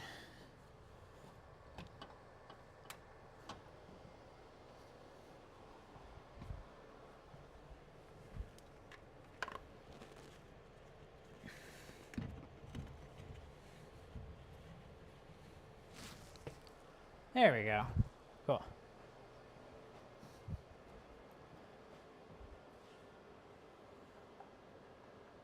Yeah, went from detector noise to image. That was great. Okay, I believe that. There we go.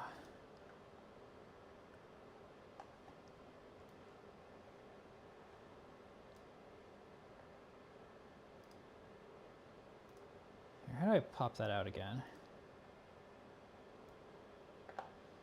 It's just an Apple TV. Nothing that fancy.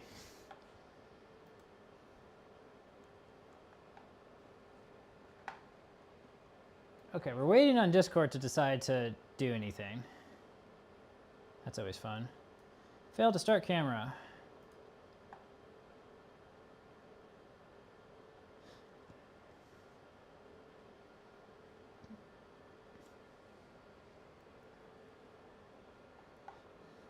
It's thinking about it. Here, let me turn my camera off. So I think I should be able to hear you now. Okay, so did your phone die again?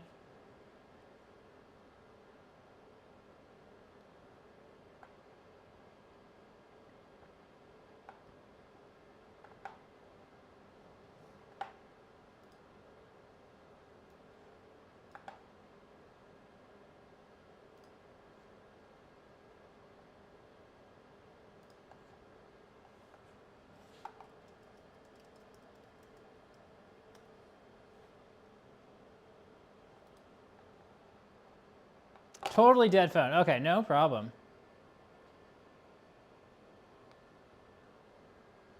I'm gonna charge both my AirPods while you get that back up.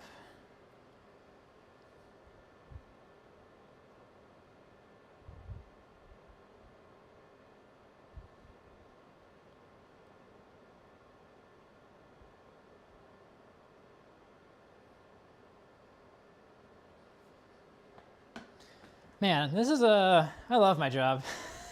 This is great.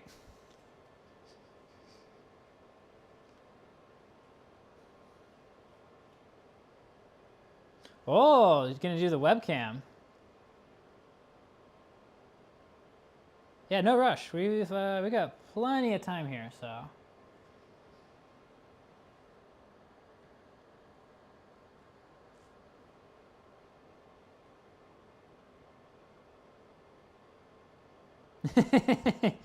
Yeah, I was just talking to somebody today about how like the Electron microscope hobbyist community is like also now like the vintage computing community because all the you get vintage computers with your microscopes. I think we can classify Windows XP as vintage at this point, right?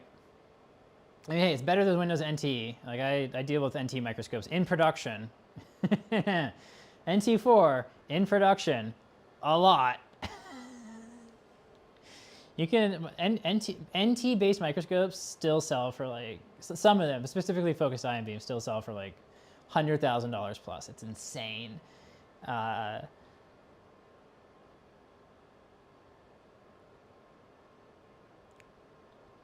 you gotta get one of the newer Canon mirrorless cameras. Like my I got the R6 here. It shows up as a webcam natively. You don't even need the Canon app. It's great. The one I'm using right now is a 6D Mark I, just on HDMI capture.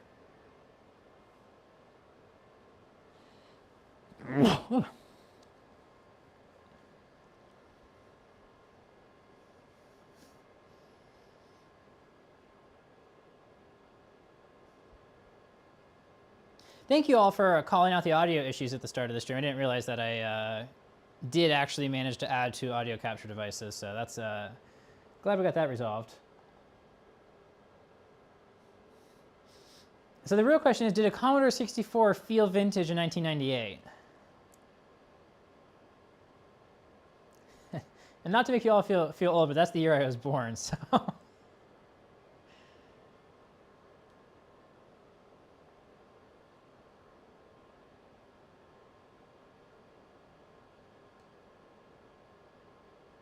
Pretty much, for a long time, every single microscope I worked on was like older than me, and I thought that was pretty funny. The majority, is it still the majority of microscopes in my shop right now are older than me? I might actually, wow, I think I'm actually at the point now where the majority of the microscopes in my shop are not older than me. That's cool.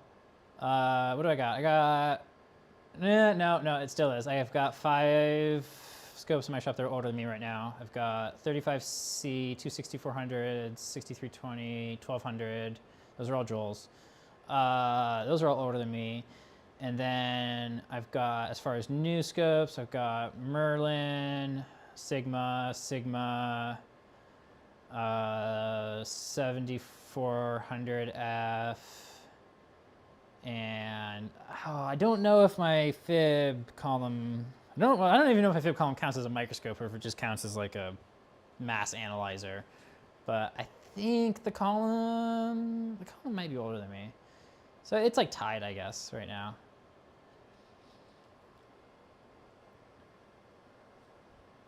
Before the fib column came, though, all the scopes were older than me.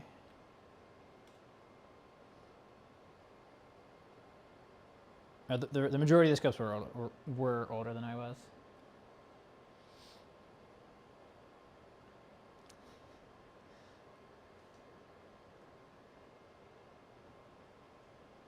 I mean, Commodore 64 doesn't have a start menu though, right? So it's like XP still has a start menu, you know? Or does Windows 11 feeling really different now? Make XP feel older? I don't know. I feel like Windows 11 makes XP feel better, if anything. But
It has been a little bit downhill.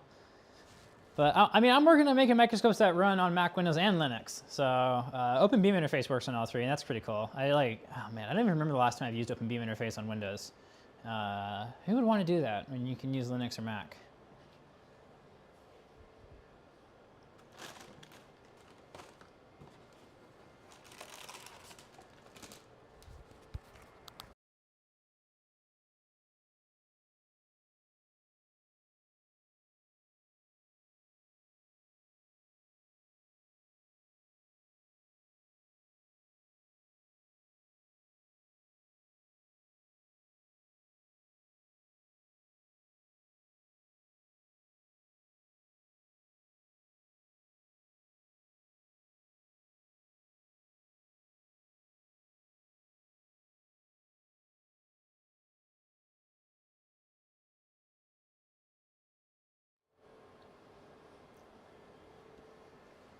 Well, I'd be very curious if you can manage to get SmartSem running under Wine on Linux. I imagine the frame grabber card is going to be the challenge there, if I had to guess. But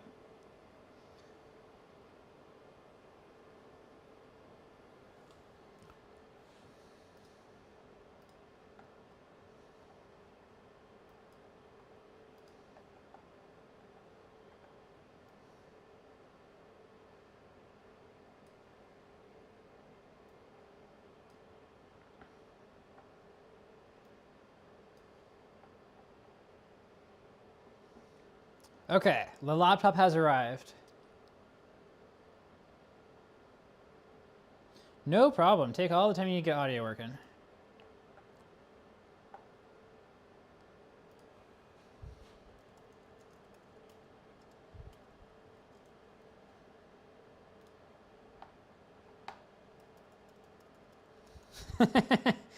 Browser not supported. RIP.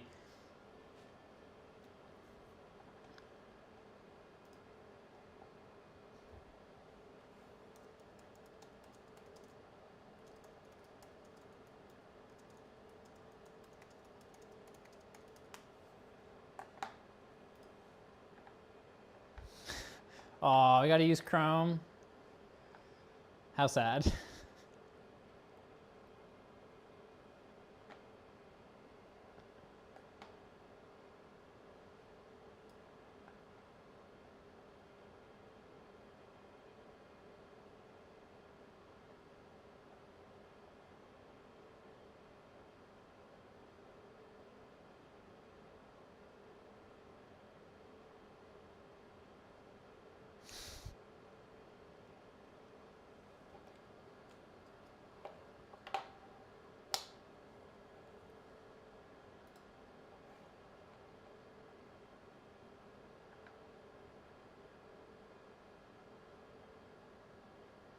Okay, the call may be working now. We'll find out.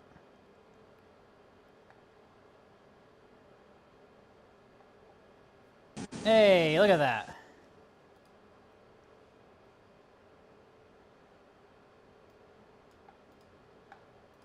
Do we have audio? Hey, we do have audio. That sounds really good, actually. I'm not sure if you can hear me. I cannot hear you. I can hear you. Check my audio settings here. We're good. Okay. I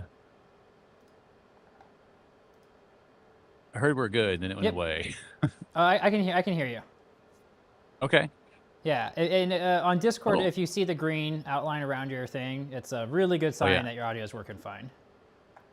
All right, let me go turn off this other computer. Hold on.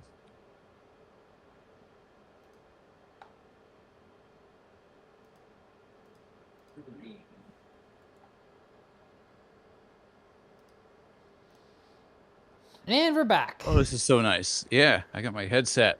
Yeah, your headset sounds really good too. So. Yeah, I like this one.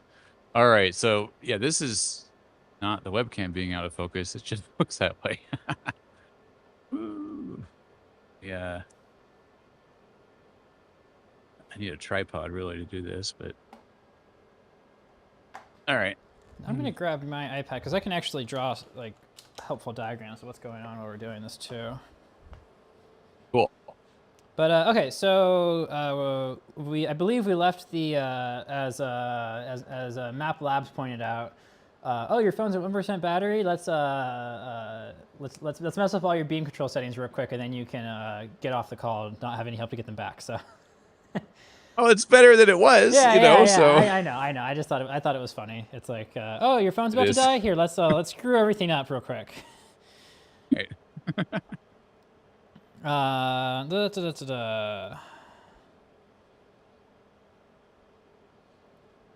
need a USB cable that's plugged into something. This should work. Okay, so stigmation. So let's set our stigmator to some moderate extreme value that's not correct.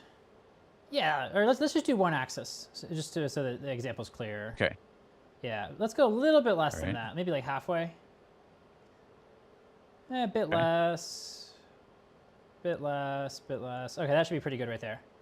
So now change your focus, and we should see a pretty good example of what's going on. And I would move those round spots. I would move those up more towards the center of the screen. Oh, what we're looking at here? Yeah. And that's the spot you're looking for right there? That one? The one that's surrounded by the dark area, I think, is what I'm really like paying the most attention to, but just that whole cluster. I might go to the wrong area. I don't know. This down here? Yeah, that looks good right there. Cool. We just want like stuff that's kind of surrounded by higher contrast on each side. It seems like I can't adjust the focus while I'm in stigmation mode. That my is middle correct. click, it just moves the stigmator. Yeah, exactly. It reassigns when you click stigmation. That reassigns. So I just press mag focus? Yep, that works. Yeah. I'm getting the hang of this. Okay, so then. All right, yeah. So you see how it's stretched horizontally, and now it's stretching vertically. Yeah. Yeah. So that's so when you change focus, if you get anything but a Gaussian blur. Like it blurs in one direction over the other, that's stigmation. So, so you just keep kind of going back and forth between the two. So the way that I like to stigmate, and I'm a knob turner. I like to go too far one way, too far the other way, too far one way, too far the other way. I think it's really hard to visually identify perfect, but I think it's a lot easier to visually identify equally shitty.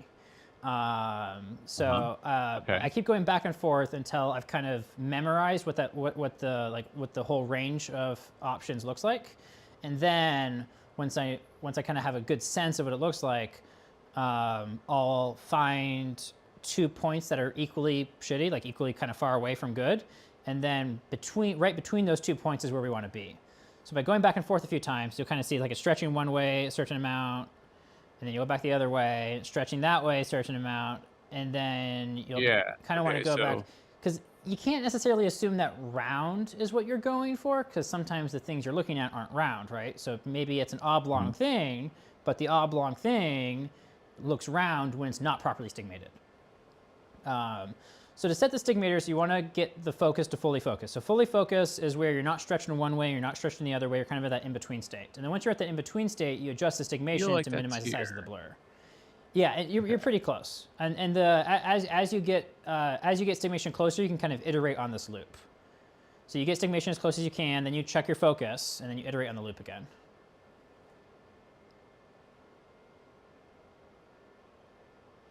So we can see the image is moving right now, right? Definitely, yeah. So that's not supposed to happen. Okay. How to fix this on your microscope? I don't know yet. So somewhere there's a stigmation alignment functionality, stigmation balance. Okay, so you see how your image was when you go back up to that extreme stigmation. Yeah, you see how it's stretching as you're adjusting stigmation. Like it's not staying round. It's like the image is stretching in different ways, like that. Yeah. So that means that you're not actually focused correctly. So focus, you can use focus to tell if you're stigmated, and you can use stigmation to tell if you're focused. If you change focus and the blur doesn't stay round, you know you're not stigmated. If you change stigmation and the blur changes direction, then you know you're not focused. So when you're fully focused, changing stigmation should just make the image sharper or less sharp. It shouldn't cause any stretching. If it causes any stretching, it means your focus isn't set right. If you change your focus and you're changing your focus causes any stretching, it means your stigmation is not set right. So you can use the two to check each other. And what about the apparent motion of it? Let's say So the it's not apparent stretching, motion but of it is we need to do what's called a stigmation balance alignment. okay. I don't know where that is on your microscope, so we're gonna have to find that. So maybe it's under tools, maybe. And the help file would probably help us find it.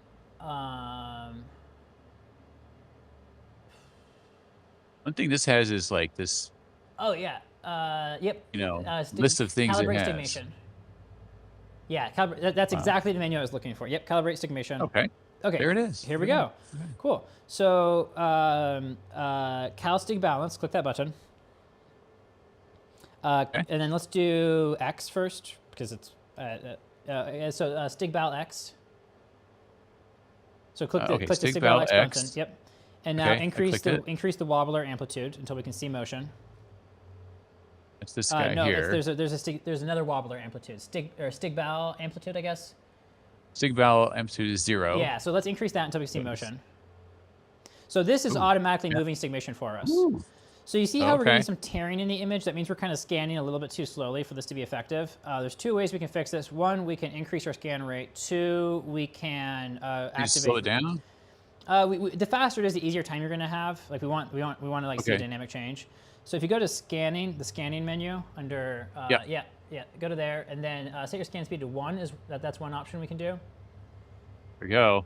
Okay, a little less tearing. Yeah, but now the image is like noisier. I think the top left button, or one of the buttons in there. Oh, actually no. I think it's the button to the left of brightness contrast. Or the button to the left of stigmation on the top bar, like the square button.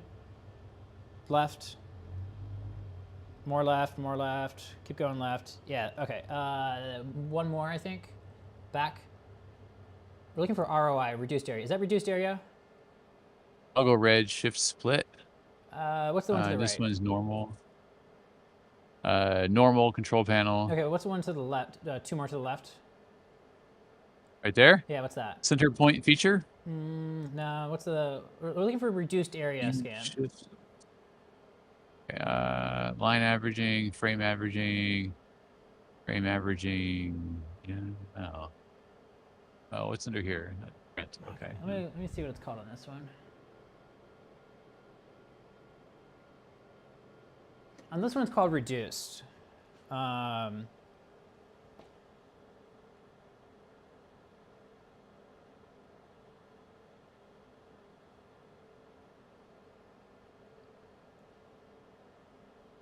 Maybe it's the top left button actually. I can't quite make out the details on the one more to the right. This is specimen change, vacuum control. Okay, what else do we got? One of these should be I saw it go into the reduced scanning. So it did that when we did the wobbler on like the other setting. Yeah, or operating. Actually, operating mode. Yeah, right, I think it's under operating mode. Operating mode. Where is that? On the scanning tab. Scanning. Okay, operating mode normal. Reduced. Oh, reduced. Yeah. There we go. Cool. Okay. So that's like don't bother processing the whole image. It doesn't bother scanning the whole image because it's a dwell time function. Excellent. So now we can go. We can go scan speed 2 now, and we can still be scanning fast enough to see the wobbler. Okay. Yeah. Okay. And can so I reduce it even more by dragging absolutely. it? It's curious. And the more you reduce it, the more frames per second of scanning you'll get. I feel like that should have worked. Yeah, maybe it's the mouse is like zooming or something. So maybe it's. Okay. Interesting. I'll accept this. This is okay. Yeah, this looks good. And so we can you can even turn your stig balance amplitude up even more. Whew. Yeah. So now we use the 2 sliders. So this is very similar to what you're doing with the objective aperture controls. You can use the 2 sliders now, the 2 X sliders, the 2 top ones, I think, to stig bal X upper, X lower. Exactly. So now we can use those to eliminate the motion. So if they're both set to 80 right now. So I just pop this over a little bit. This is gonna need more. Oh. Yeah. Yeah, this can do it. It's almost gone right there, I thought.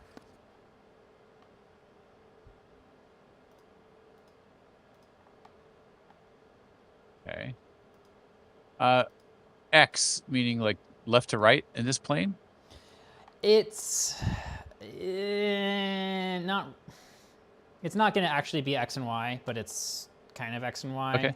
I'm trying to get my iPad connected so that I can show you why that is. Hey, look, we got Interesting. An iPad So right now it's going up and down, and over here it goes left to right. You kind of gotta. So what you want to. So take it to both extremes. So there's left to right. So yeah, it's going that direction that way. Now go to the other extreme. Now it's up and down. Yep. So we got our two angles, right? So now now go halfway between the two angles. Right. Yeah, I feel like that. That's right. And I'm just kind of nudging it back and forth. Exactly. It's kind of in here. It's diagonal right there. Exactly. Perfect. Yeah. Now do the other axis. The Y? No, the other slider, the other X slider. Go back to the top X slider. Yeah, that one exactly. Okay. Yeah. So you see how that one's not changing direction now? It's just making it was just because you got rid of one axis of it. Oh, look at that! Look at that. Perfect. It's not moving. Yeah. So now we can go to stigbal Y. So because you have an X stigmator and a Y stigmator, and each stigmator has its own balance. Okay. So what's going on in this?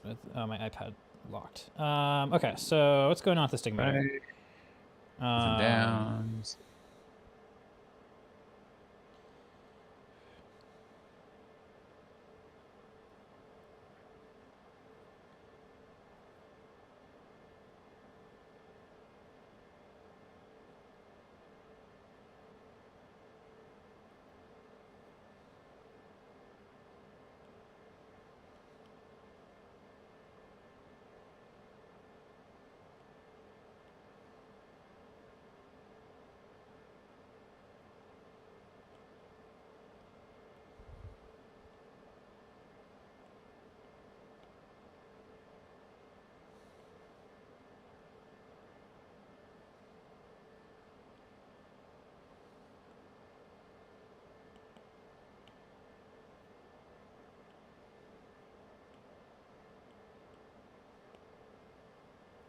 So I just drew the stigmator coils. So we'll call the orange pair of stigmator coils, that's going to be the X stigmator, and the blue pair of stigmator coils, that's the Y stigmator. So I'm going to... This is on YouTube, you're showing this? Yeah, I can also put this on Discord, I think. And let me actually make this bigger on YouTube, so that's easier for folks to see. You can bring YouTube up on here if that's easier for you. Let me try this. I think this should work.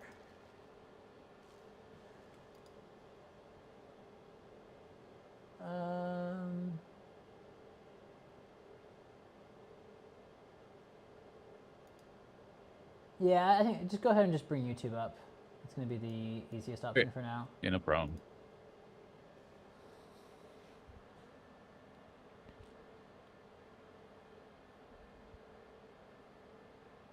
But Chrome is the preferred browser of the Discord web instance.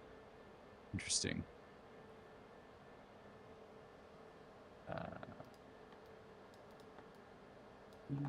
Oh, why did it do that? I don't want that. I just want that. Yeah.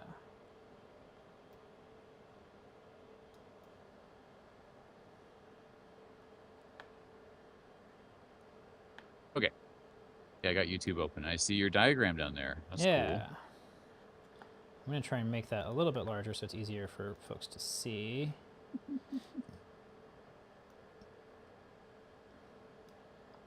Okay, so this is a top-down view of the stigmator. So there's two stigmator coils. So the orange is the X set and the blue is the Y set.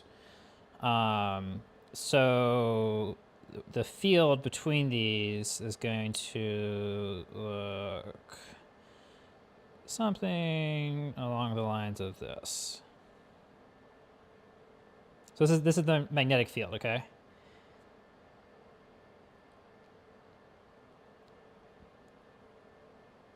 Right. And then there's extreme lag between Discord audio and YouTube audio. So yeah, I would mute YouTube. Well, Yes, but the video is so far behind. It's just now drawing the magnetic lines. Okay. Okay, so I got the magnetic field lines you're showing from the red ones. Yeah. It's So okay. Just explain it. when I'll you're sit back and watch. changing the stigmator value, you're changing like the ratio between this. So let's say you take the stigmator value and you increase it in one direction.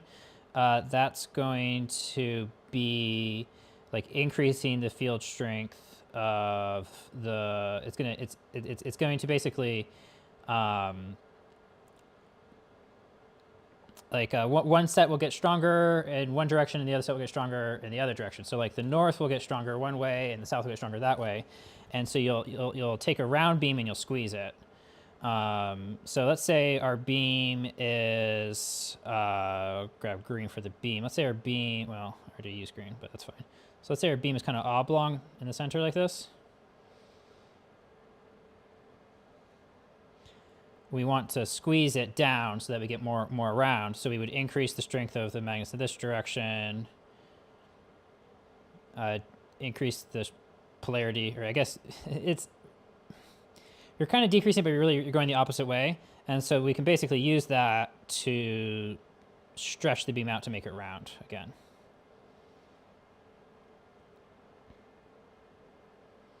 When you apply that stigmator change. Yeah. Okay. So the reason, so we drew the X pair, and then there's the Y pair. So the Y pair is the blue one. So there's also the Y has, you could think of it as also having its own set of field lines that are doing its own thing. And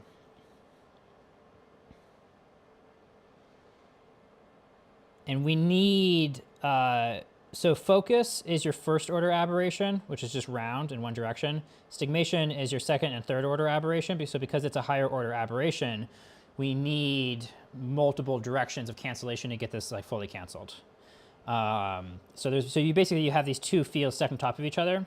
And so the X stigmation controls one of the four sets, or one set of four, Y controls the other set of four.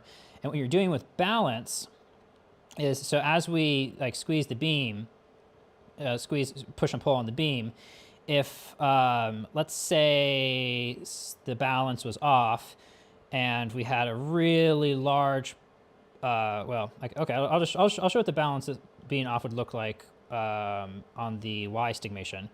If the balance is really far off, we'll get the center of our of where our stigmators are operating will be really far to one side.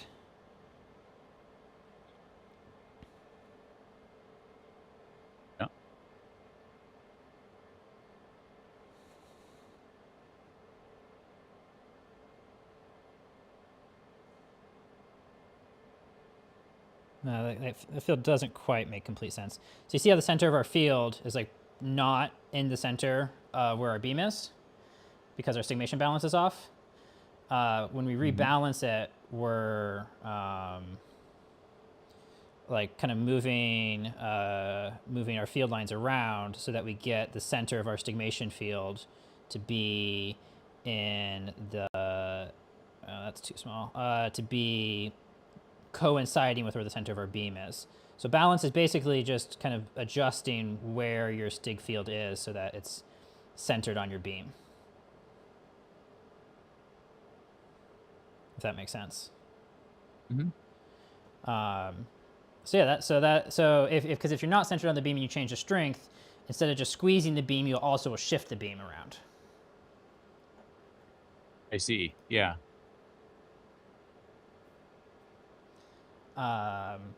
So that's that's stigmation balance for you. Okay. So your stigmator is, where is it in your column? I think it's nearby the objective lens, so it's kind of like down low in your column. And monochroma, I'm sorry for not doing low latency mode. It's not that I hate you, it's that I have to remember to get to check low latency mode in like a sub menu before I start the stream, and I can't change it after I start the stream. So we'll get low latency mode working eventually. Okay, so let's see here. So do you still have, go ahead and try to fully eliminate your stig shift now. Just want to give you a little bit of context for what you're actually manipulating in your column. Yeah. So we're just seeing a little tiny bit right now. I'm just looking at like this bright dot right yeah. here. Yeah. That one. And you see it kind I of figure if dancing I up can and get down. that one. Yeah. Yeah. If I can just look at where the center of that is as it moves. Where is it moving? It's not really moving left to right very So much. what It I really is would staying on do this is curve. I would go ahead and use one of them. Like perfect is hard to see. Shitty, equally shitty is easy to see. So take one of your controls, go So, like, equal, go to shitty. your extremes. Yeah, they're shitty in one direction. Go shitty in the other direction, And then set it to the halfway point. Middle here.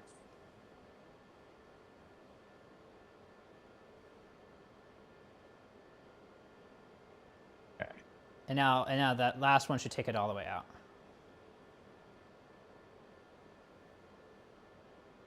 So it's not quite taking it all the way out. So I would do the two extremes with that one too.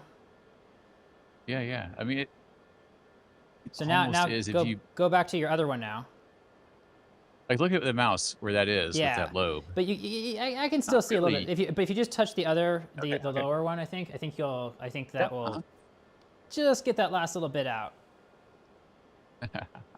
Little bit more. I can still see kind of the blur moving around.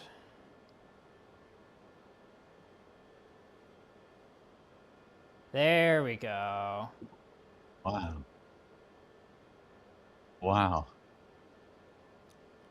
That's amazing. It makes me want to vent and switch this isolator in. Yeah, go for it and put a sample in too if you want. Oh man. Well, hold up. So we wait to finish this thing. So if I hit OK on this. Yeah, if you hit OK, that'll save it. Okay, that's good. So now, so now let's go ahead and turn your focus wobble on. Yeah, you can close it if you want. So turn your focus wobbler on under aperture. So remember when I was saying there was alignments that we were going to do that could affect your focus wobble? Yeah. This is that alignment. So you kind of have to go back and forth between stigmation balance and focus wobble a little bit. Okay. So we can, I think zooming out is going to make focus wobble easier probably.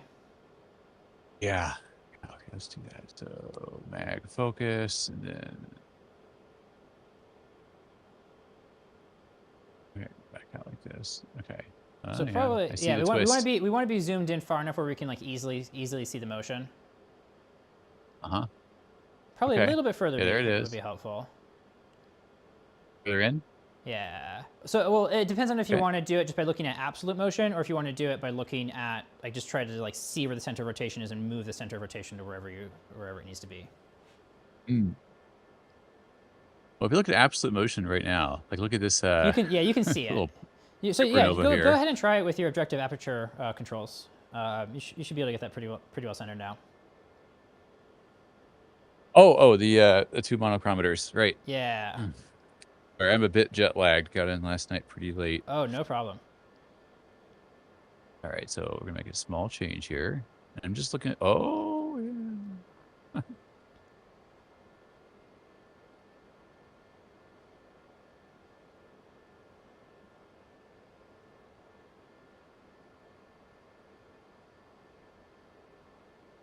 Okay. Yeah, I see the two positions where it's kind of supernovaing. I pretend that it's doing that. This way, no.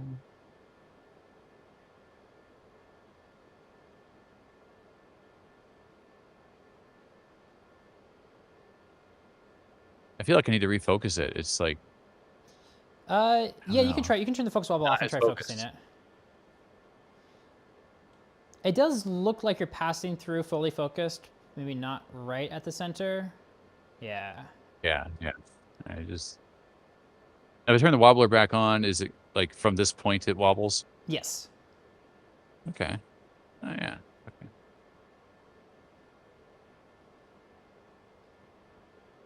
And you can actually change the focus while the wobbler is on too. That sometimes I find that like kind of hard to do sometimes, but it is possible.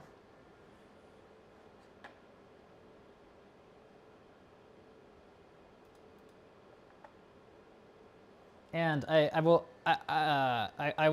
small lie, potential lie. I'm not actually certain right now if your microscope is changing the objective lens or if it's changing the high voltage. It turns out you can kind of do it either way, and it's under user preferences. There's an option that is focus wobble using objective lens or focus wobble using high voltage. And either of them is fine. I think high voltage is a little bit easier because it doesn't cause hysteresis effects. But okay, it looks like you pretty much nailed it. You're pretty close. Wow. So you see how the outside of the image is like spinning, but the center of the image is like staying still. Yeah. Yeah. So that's the electron spin Something precession else. in the objective. Okay, so I'm going to turn off this wobble Yeah. and see if it seems good. That looks pretty good. Yeah. So does it say working distance at the bottom by chance? Yeah, working 7 distance millimeters? 7 millimeters. Okay, that's actually. What does that mean? It means you're 7 millimeters away from your pole piece right now. I would not get any so closer it than that. knows. It knows the relative difference or the distance. If it's calibrated correctly. It isn't. So it Okay. thinks it's dangerous right now because it thinks it knows. Yeah. That's another service alignment is the calibration for that. So. Okay, so zoom out. Actually, I saw another service alignment issue, but this is again a minor issue. Right. Keep zooming out. Okay, zoom back in. Zoom in. Oh, right there. You see how it jumped? Yeah. Did you hear a relay click? Did you hear a relay click? Let me take my headphones off. Yes. Okay, so that's the magnification range. So what's going on is, so when your microscope is zooming in, it's attenuating your scan signal smaller and smaller, and doing that in one, like using just one DAC or something is like, it's a lot of dynamic range. So the microscope has like, I think it's 5, I don't actually know for yours specifically. Most microscopes have like 3 to 5 magnification ranges where there's relays that flip in a different resistor into the circuit to attenuate the scan signal differently. So there's like a DAC that does a ramp, and then it flips in a different relay, and then it goes back and does another ramp down. And then when it changes ranges, there's usually like slight shifts. So then there's, in the service alignments, there's a adjustment where you kind of shift the different magnification ranges so they all like are centered on the same spot. Okay. Okay. We're not far off here. Yeah, we're not that far off. It's fine. I'm just letting you know about that. Yeah. So go ahead and try stigmating now, and we should be able to get the image pretty clear.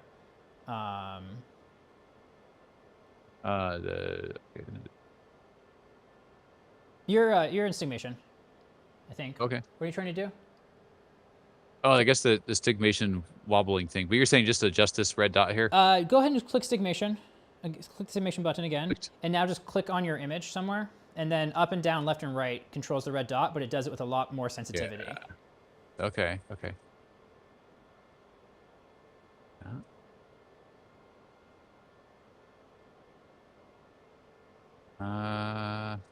You're kind of. Well, I guess left to right is the left mouse button, and I think middle is up and down. Is it?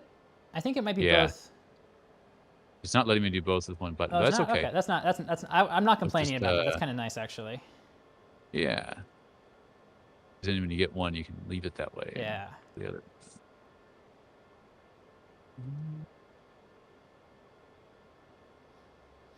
Okay, so that's about as optimized as we can get at this spot size. So if we go to apertures, or gun, I think actually. Yeah, spot size. So we have the largest spot size selected right now, which means the image is as bright as possible, but we are also, yeah. Okay, so here's a whole another round of alignment we get to do. Aren't you excited? Yeah. So take that spot size, or look at, or just drag spot size back and forth and watch how your image moves. It does move a little bit, yeah. Okay, so go to a small spot size, which is... What is it doing with the brightness? It's like... I don't know. Yeah, I think I need to adjust the brightness. It's like off scale or something. It's getting brighter as I lower the spot size. And then right here it kind of flips and... Oh, that is... oh, this is cool. We have something else going on, actually. Yeah? Well, okay, your condenser current calibration has not been done. So go to emission. So go to apertures and then emission mode so we can look at what's happening here. Apertures and, emissions. Oh, you gotta take it out of reduced. Okay. And that's scanning, mode, normal, apertures, emission. Click. Oh. Okay, and I'm in this mode again. Yeah. Okay. And now slide your spot size back and forth. Okay. I think, is that doing anything? Oh, yeah, it does. It's very interesting too. Yeah. Back, please. So does this mean we're hitting the edge of the aperture or something? Because it's yes. So our objective this was a aperture light, is well that's what I aligned. would think. So now this is where we're going to use tilt and shift to get our beam better centered in our column. Okay. Okay. So Oh, shift. emission mode is great. Emission mode is really cool. It lets us directly image where our tilt and shift is, but it is a little bit of a lie. It's not actually reality. It's just a helpful tool to get us like close to where it's actually aligned. So I would call this an indirect alignment, where we're observing what's going on using a tool, but that tool doesn't necessarily perfectly correlate with where it's actually aligned. So we can get it close here, but if we want to get it really good, there is ways we can observe these things like directly in our image, like our actual image, not our emission image, and like get it like better.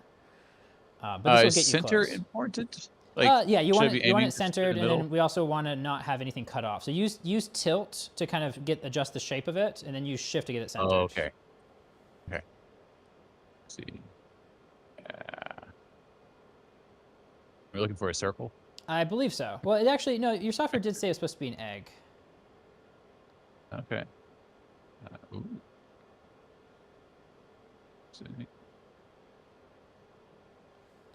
Oh, Got we kind got of to a talk about rotated tilt shift. egg I love tilt shift.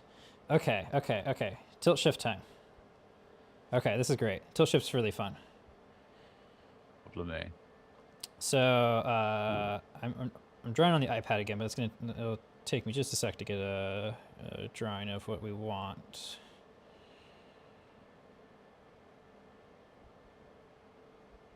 So last time we were looking at the microscope top down. This time we're looking at a side profile of it.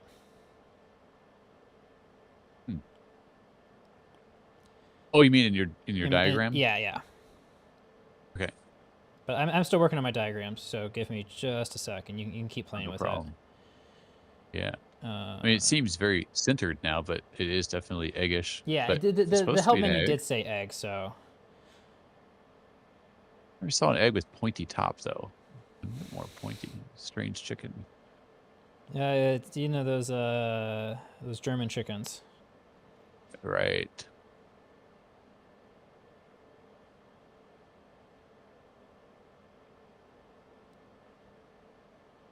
You know, we're just do a ray diagram. Okay, so tilt shift. I love talking about tilt shift. So this, let's say that this blue down here, this is an aperture in the top of your column, okay?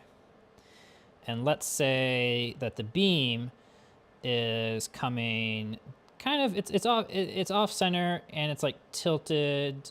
Or okay, let's say this. Let's say your beam, it is going through the aperture, but it's at a really extreme angle.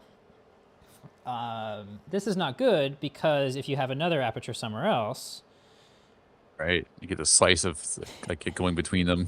Yeah, exactly. It won't make it through. So how do we get it so that our beam actually makes it through? We need to do two things. We need to deflect our beam out further one way, and then we need to deflect it a second time so that it goes back down. So this is a tilt shift pair, and when you're tilting, the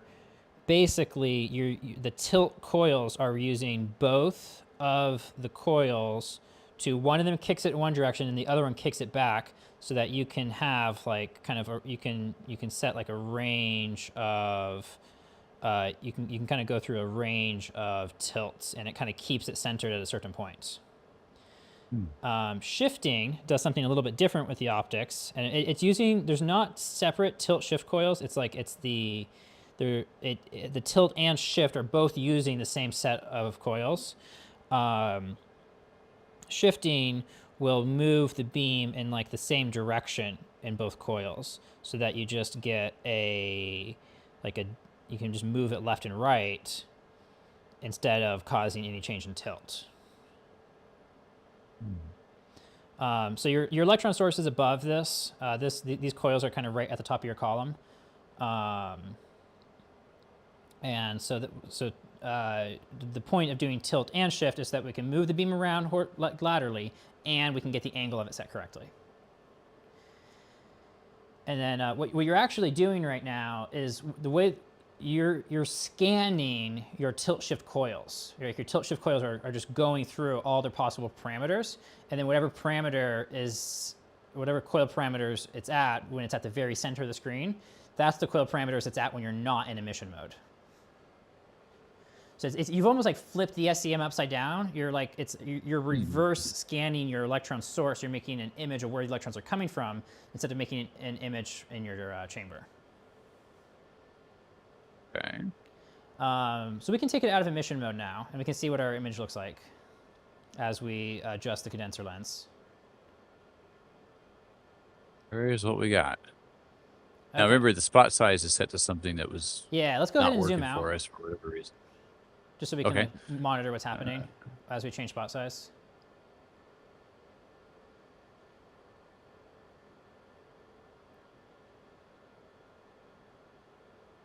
Okay. So yeah, let's play with spot size now and see what happens. All right. What size? So we're at 566, and as I increase, it got darker. And I decrease, it gets. Oh, it has kind of a local maximum of brightness. Do you see that? Yeah. Maybe that's because it's like automatically adjusting something. It's trying to automatically adjust something, but because you haven't done the service alignment for spot size, it's failing to do a good job at it. So the way spot size works is, is this a double condenser or a single condenser? Can you go to your help menu real quick? Yeah. And search condenser. There'll be a diagram of it. I don't remember if this is a single or double condenser system.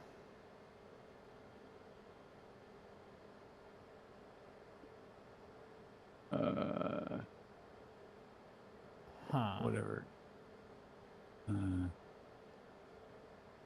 Okay, cool.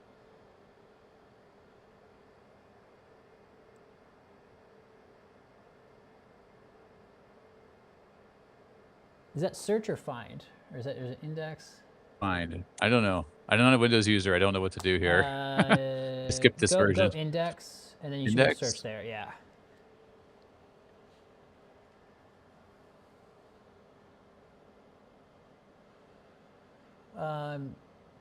Okay, look up spot size. What size? Choice of spot size. Choice of spot size.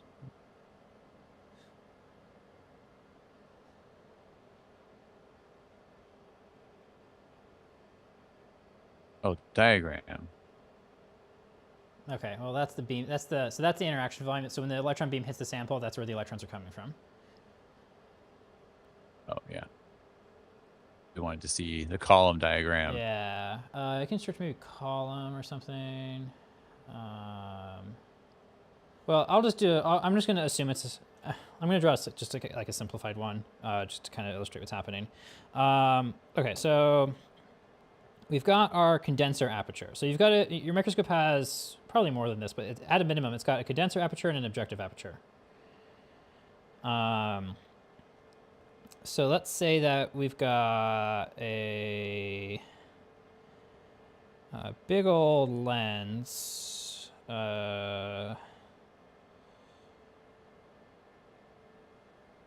Close enough. So this isn't the copper coil. This is the pole piece surrounding the copper coil. And because it's a pole piece, so there's a gap in it. I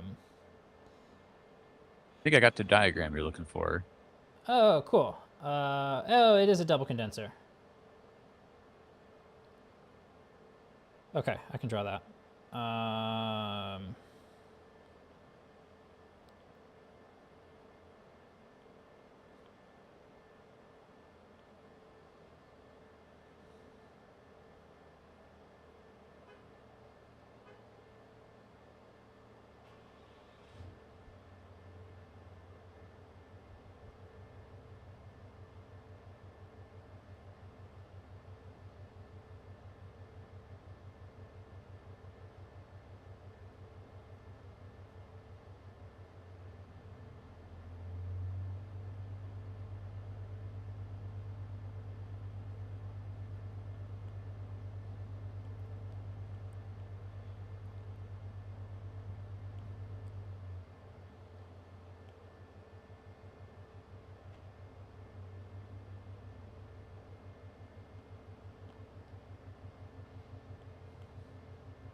Okay, so these are, each of these is a pole piece.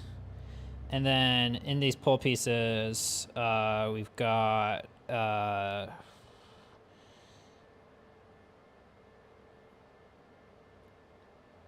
our magnetic field lines. No, I'm snapping still.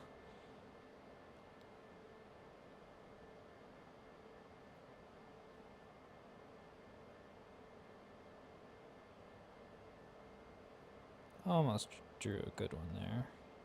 Yeah, there we go. This is close enough to reality.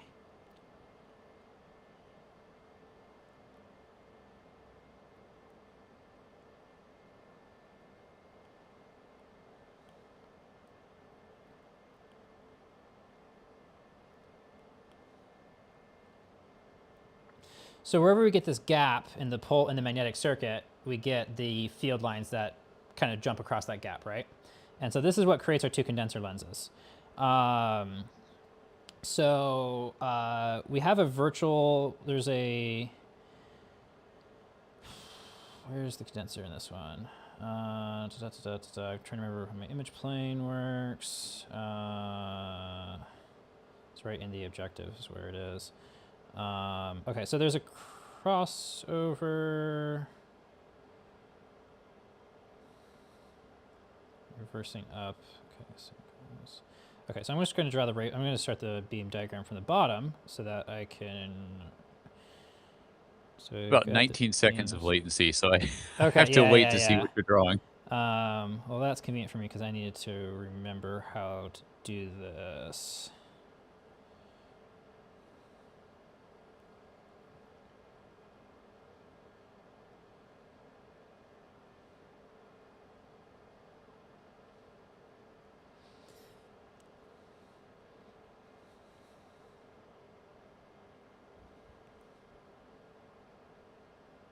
So the bottom here, this is the objective lens.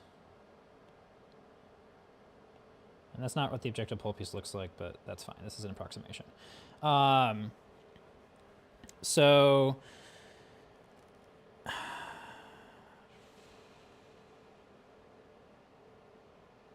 I drew the crossover in the wrong spot. That's what I got wrong. I knew I did something wrong.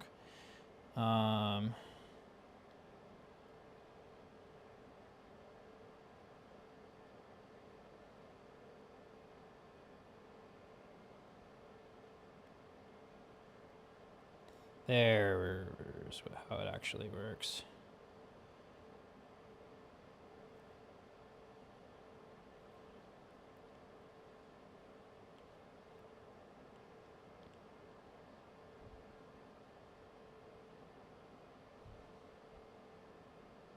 So there's a virtual point there, and then, nope, we're still snapping.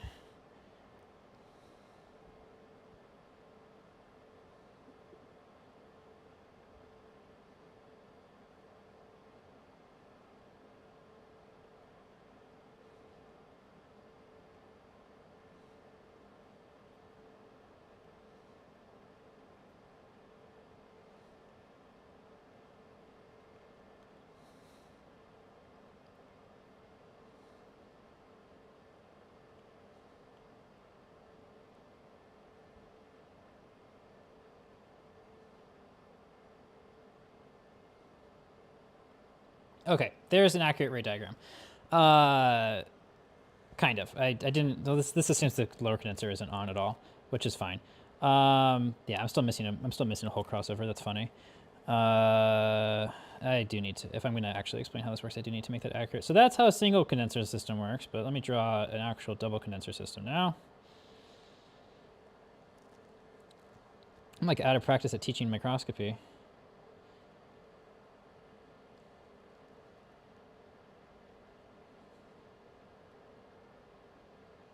There's what we want.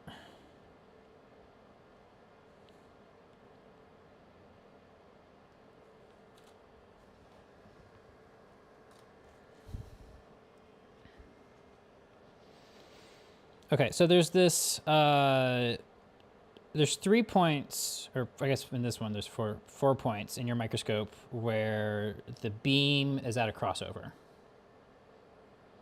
So I don't think you have a crossover free column.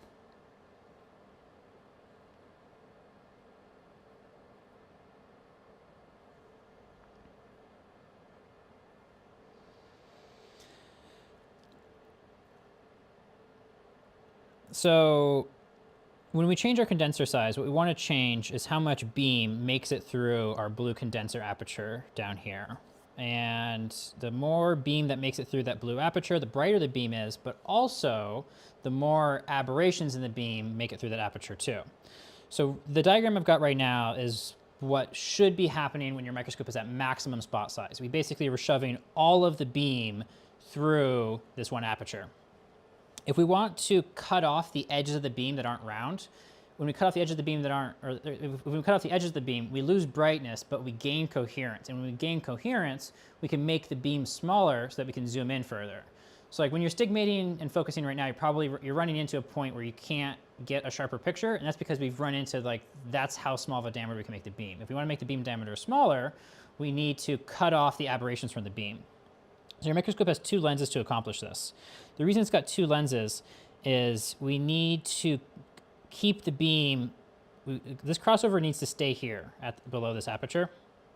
And so the way we accomplish that is we use both lenses. So if we want to cut off more of the beam, we'll use our first lens, we'll increase the strength of our first lens. And when we increase the strength of our first lens, that's going to send the beam out to the side more. And then we reconverge, and then we adjust the strength of the lower lens to reconverge back to that same point.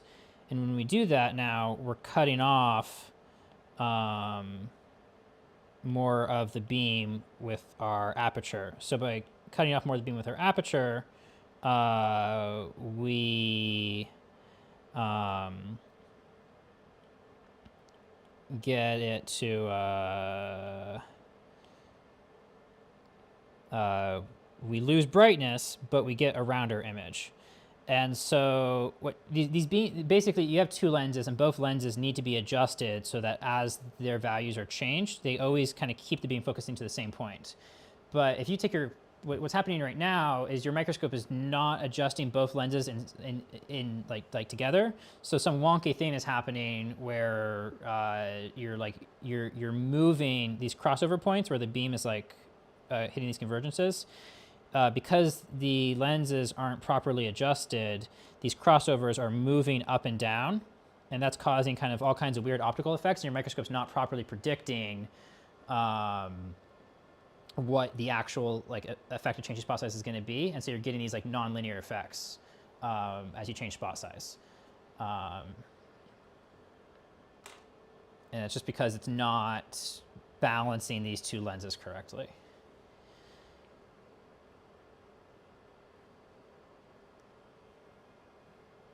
Is that another service? That's another service thing alignment. we can. Yeah. Okay. Yeah. That's going to have to wait though, because I'm about to fall asleep here. Yep. No problem. But so this is amazing. Let's try this real quick. Let's take your spot size and kind of decrease it. Yeah. Let's see. All right, here we go. So it's getting darker. Yeah. Keep going.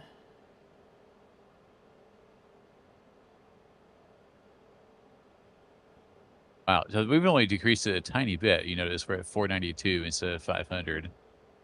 Yeah, it's because So it's there. when you get these weird effects where you're like moving these crossovers around, you can imagine that if this, you see how in the diagram we're cutting off part of the beam right now? If the crossover moves up a couple millimeters, all of a sudden the entire beam is making it through the aperture. So there's these very non-linear spot size effects when you get crossovers that are moving around improperly. So are you Is it basically? Is it making our effective spot size a lot smaller due to the misalignment? Like significantly smaller? I think it's making it significantly larger, actually. Well, it's more that you're getting.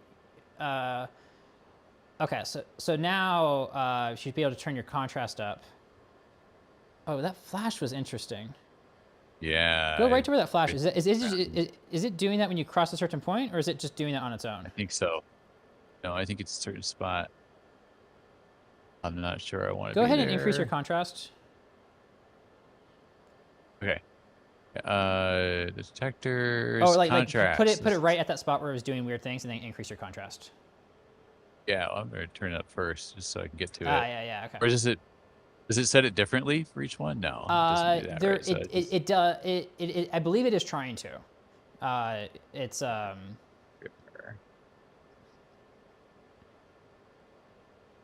So right there, increase your it's on contrast. 300 and something.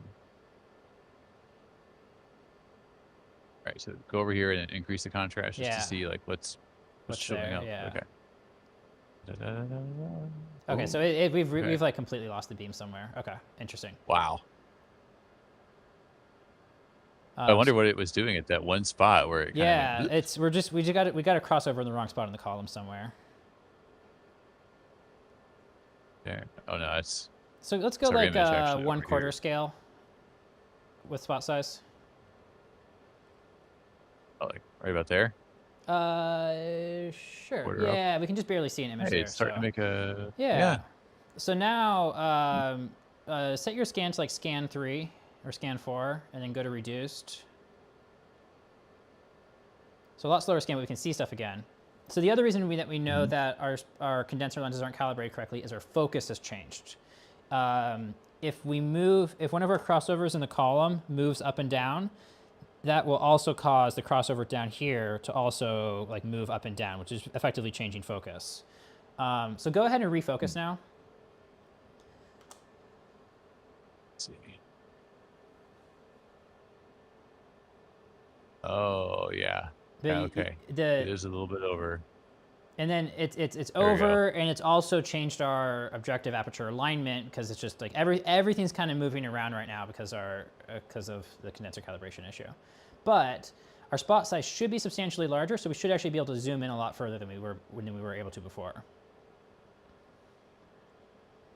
But stigmation's probably also changed. Where are we at? Oh, we're at 14,000x. So okay. So yeah, so now you should be able to focus again. Okay, so let's see.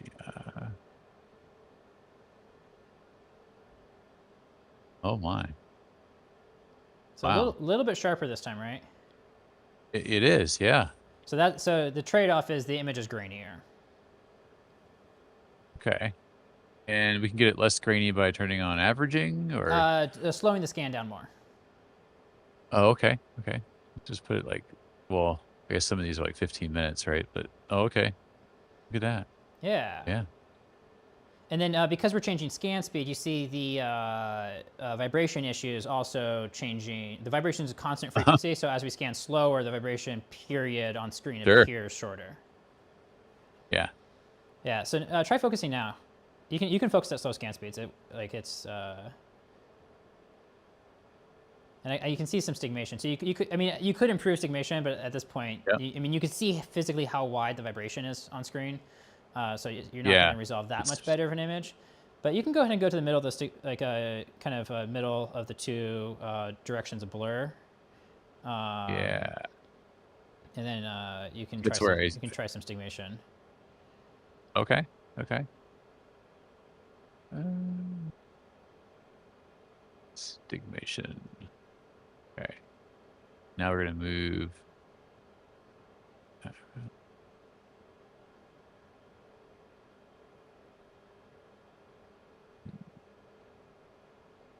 Way over here. I think your focus is a little bit off because I see the direction of the blur like changing kind of. So I would try focusing. This is focus here.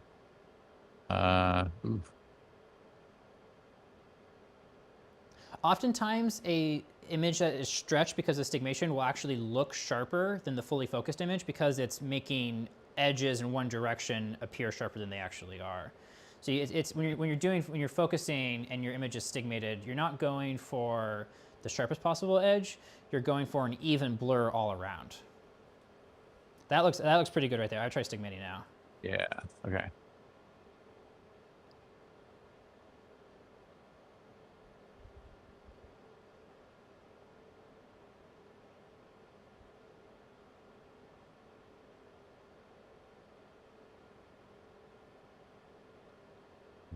Yeah, you see all those details that are starting to come out that we couldn't see before? Yeah. So.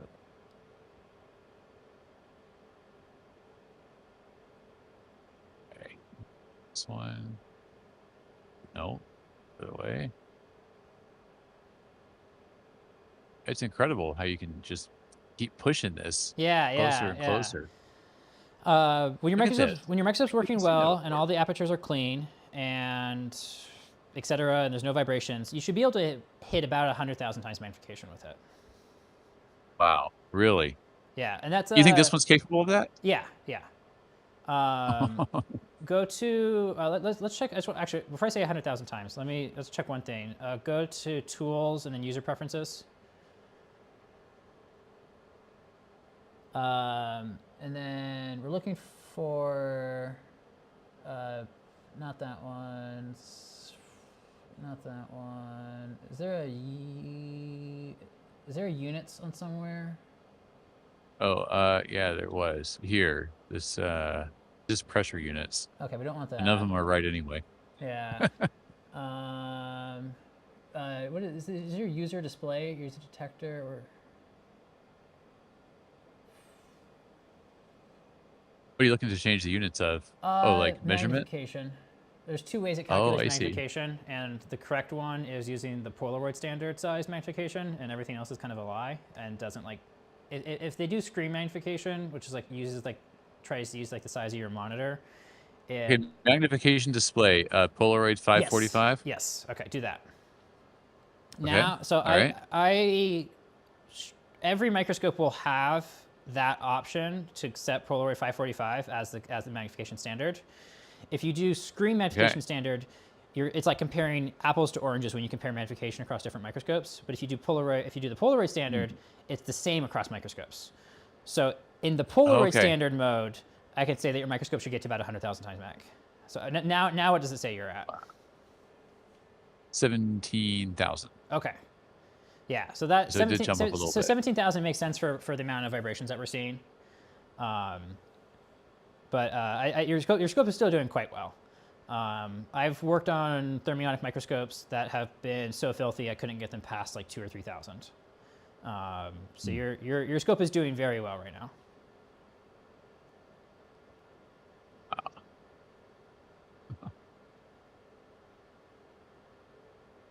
Well, congratulations. Yeah, there was a moment where I wasn't sure. Yeah, but hey, there you go. Wow. Thank you so much for doing this. Yeah, no problem. This is great. I've wanted to do a stream like this for a while, so this is probably my last stream of the year, and I think this is a great way to close the year out. So amazing, just amazing that we went from just noise and not knowing if it was making an electron beam to this over just a couple hours. Yeah, and now you can watch this if you've got any questions about it, and you got that great moment. We can go replay of oh, there's an image, there's a beam. So this is great. Yeah. Well, cool. This is interesting. Is this just like making it more sensitive as I crank it up? Is that what are you adjusting? Collector bias. Yeah, so collector bias is so you can do this. Turn your collector bias down. And now turn your contrast up. Oh, okay. So if I make it like it's just barely on. So what detector bias is doing is there's a cage in front of your secondary electron detector, and the secondary electrons are coming off with like a few hundred volts of energy, I think. Like, what is it? It's between like 40 and 200 volts. So the 400 volts will collect almost all of them towards the detector. 0 volts, only electrons that kind of happen to like make their way to the detector will get collected. And then negative voltages will actually repel everything that's not a backscatter electron away. I was thinking transistor collector. Like a PNP junction? No, it's not quite that. And no, and I was like, Yeah. how can they have this thing where you can Oh, just okay. set I it see. to I see. negative 400 volts? There's no way. Yeah, yeah. Okay, this is like the physical thing that is collecting. Yes, yes. If you look Back and inside forth. of your chamber, it's physically, it's the thing at the very tip of your electron detector. It's like that. It's the voltage on that plate. Yeah, I saw that thing. Okay. Yeah. Wow. Okay, it looks a little different. So now you're getting backscatter electrons primarily because you're reflecting most of your secondary electrons. So backscatter electrons are going to have more elemental information, and they're also not going to escape out of like scratches or cracks very well.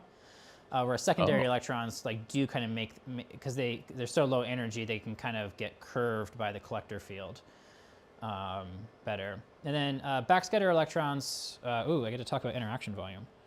I love it. I love contrast mechanisms. Okay. This I think this will be the last thing we cover tonight. Okay. So I'm going to draw a flat part of a sample. I'm going to draw a curved part of a sample, and then I'm also going to draw a peak. And then I'm also going to draw a 90-degree corner. Okay, so let's talk about what the electrons are doing at every one of these points. So we got our electrons are green, by the way. That's just how electrons are green. That's just how it works. That's a joke from Twitter like several years ago, but the microscopy community on Twitter went pretty hard for a while there. Okay, so I've got the beam hitting the sample at 4 different spots. I probably should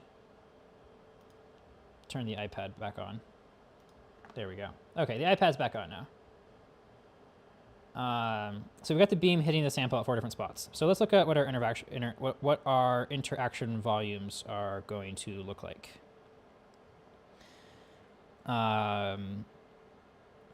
Nope, wrong mode. There we go. So we get this like teardrop interaction volume.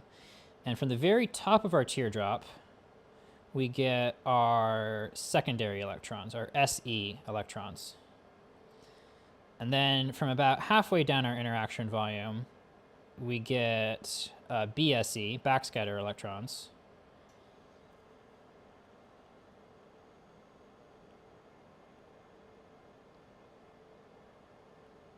And then from the full interaction volume, we get X-ray. Okay, so that's our interaction volume, right?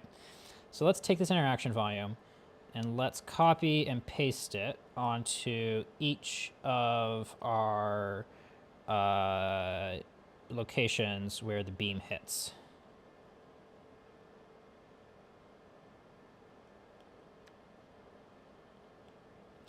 So here we're going to get some low energy secondary electrons kind of boiling out of the surface a little bit. So secondary electrons are electrons that are in the sample that get knocked free of the sample by the primary beam electrons. Backscatter electrons are primary beam electrons that have come into the sample and then they've bounced around all over and then eventually escape back up with like much more energy than a secondary electron does. So if we have our electron detector off to the side over here, our collector, right? And let's say that that is plus 400 volts. Our secondary electrons are pretty low energy, and they will be curved by that voltage and attracted towards it. Even if they are coming out the opposite direction, they'll kind of all get attracted to it eventually. But our backscatter electrons, because they have so much more energy, they just keep traveling whatever direction they're traveling. They get bent a little tiny bit, but they don't get bent very far. So whatever hits our collector is ones that just so happen to already be traveling in that direction. So that's what it looks like for a flat sample. We get uniform emission on all sides. Whatever backscatter electrons make it to the detector, hit the detector, and our secondary electrons get curved around and hit the detector really effectively. And so right now you're in secondary mode. You've got your collector really high, and I can see that you're getting kind of relatively uniform emission everywhere. We're kind of seeing down in cracks. Let's go to this really extreme example on the right side here. And our interaction volume is actually like spilling out of our sample. So what's happening here is, let's look at, well, secondary electrons. Well, first off, there's going to be a lot of secondary electrons are going to come out. A moderate amount are going to come out from the top, but then a ton of secondary electrons are going to spill out from the side here, right? Like a lot of secondary. So we're going to get a ton of secondary electrons are going to make it to our detector from that edge. So if we look at your sample, edges of scratches that are facing your electron detector, those edges are very bright. But if you decrease your collector voltage, so instead of doing plus 400 volts, we take that and we go a lot lower, let's say minus 400 volts, what happens now with minus 400 volts is your secondary electrons actually get repelled away. So the secondaries are going to go like the opposite direction, away from your detector. But your backscatter electrons are still going to like make it to it. So if we look at this edge right here, where we've got our interaction volume is like spilling out of the edge, you're going to get a ton of backscatter electrons making it off of here and just going in a straight line in whatever direction. And because the backscatter electrons do not get affected very much by that minus 400 volts, a number of those backscatter electrons are still going to manage to like make it to our detector, but none of the secondary electrons are going to make it to our detector. So if right now you were to decrease your collector voltage, and then zoom in on one of those cracks, you'll see the edge of the scratch that's facing the detector. That edge will still be bright because the backscatter electrons are like spilling out the side of your sample, and the side that's facing away from the scratch, they won't be spilling out the side of the sample. And so that's also why this interaction volume is also kind of why rounded corners like this will be a little bit brighter because the interaction volume is like halfway spilling out, and sharp peaks like this will be very bright because it's spilling out of both sides. We can see that if like I take the collector bias way down here like this, negative, okay? Yeah, negative. Now you're repelling all your secondary electrons, and now we're getting. Now look at the shadow around this thing. Yeah, exactly, because the backscatter electrons are going in a straight line, so they're going to be blocked by if you have an object right here, that object is going to physically just like block all those electrons, and they're not going to make it to it. Because now check this out. If I reverse the situation, I just love this. Yeah, if you reverse it, now you can see in that shadow better. How different it is. Yeah, because those secondary electrons are making it out and then being bent towards the detector. So that 4-quadrant detector that you have, that one does not have a collector voltage on it, so it can't attract electrons towards it. And those electrons need to be going a certain speed in order for it to strike that diode with enough energy to cause current to flow through that diode that the detector is made out of. And only backscatter electrons have enough speed to do that. So if you're using that diode detector instead of your regular detector right now, which I do not recommend doing because you don't know how far away your sample is from the pull piece and you risk hitting it when you insert it, right? We would be getting backscatter electrons, except instead of the backscatter electrons that just so happen to kind of be pointing off to the side to your detector, you'd be looking at backscatter electrons that are coming straight up out of your sample towards your detector. Okay. Backscatter contrast is really useful when you're looking at different materials. So if you have something that's got like 2 different metals in it, one metal might have a higher backscatter electron yield than the other metal does. So you'll get contrast based on the elemental composition of the Even sample. if it's like perfectly flat, but there's variations in the material. And it'll do it for grain orientation too. Different grain orientations reflect more or less backscatter electrons. So you can also make a map of grain orientations that way. Wow. We have learned a lot here tonight, Professor Adam. No problem. It's been a while since I've drawn microscopes on the iPad, so it was like, okay, I got to remember how to do all this now. I think like right before COVID is when I was the best at my microscope explanations because I was traveling a lot and doing a lot of them. And then like after COVID, it's like, well, I've been kind of working in my own shop a lot. So it's like, I remember how it works, but I don't remember how to teach it. So it's always good to get back into it and start drawing the diagrams again. Well, hey, I'm always here if you need a student. No problem. You can absolutely do this again. I've been wanting to do like kind of support live streams for a while. So, you know, then this applies for anybody else in chat too who's got a microscope and wants help. You know, reach out and we can set up a live stream and take care of you. I'm going to sign off here in just a minute. Yeah. I heard some discussions of leaving these on all the time. Do not leave your source on all the time. You can leave your vacuum system on all the time though, if you have tested your interlocks to your satisfaction. Okay. We saw it go once today. It was pretty cool. The vacuum interlock worked. Other ones I'd be concerned about would be water flow interruption. If you go to that, what is it, the window selector, like the dialog selector, the one that you selected the stigmation calibration in, there should be a water flow status or something like that, or flow status. Yeah. Yeah. Okay. It has notified me one time when I forgot to turn on the chiller. I would, with your beam off, high voltage off, optic, you know, I would go ahead and shut your chiller down and make sure that that like tells you about it relatively quickly, just to kind of and probably do that a few times just to make sure your flow switch is in good health. Those flow switches can get like physically clogged up with stuff, like just gunk and stuff. So there is. I've noticed the reported water temperature is not sometimes actually happening. It's like it'll just stick at one number. And other times, I can like vary the temperature on the chiller, and I can see that the reported temperature does change. Sometimes it gets stuck. Does there happen to be any dialog boxes open when you do that? Sometimes in SmartSim, when there's a dialog box open, it stops like reading CAN updates. Like it just doesn't like register like changes on the CAN bus anymore. Nice threading. Yeah. No, I haven't. Okay. I did it in the service wherever it is. This thing, service center, where you can plot whatever parameters you want. You know. Yeah. That's the same. That's the exact same tool as Gun Monitor. Yeah. So here we have the water temp is 24.7. Answer question for somebody in the chat. So fortunately, your interlock requirements are substantially lower because you don't have a diffusion pump. If you had a diffusion pump, overheating is a substantially larger concern. But leaving a turbo pump running, I wouldn't be concerned.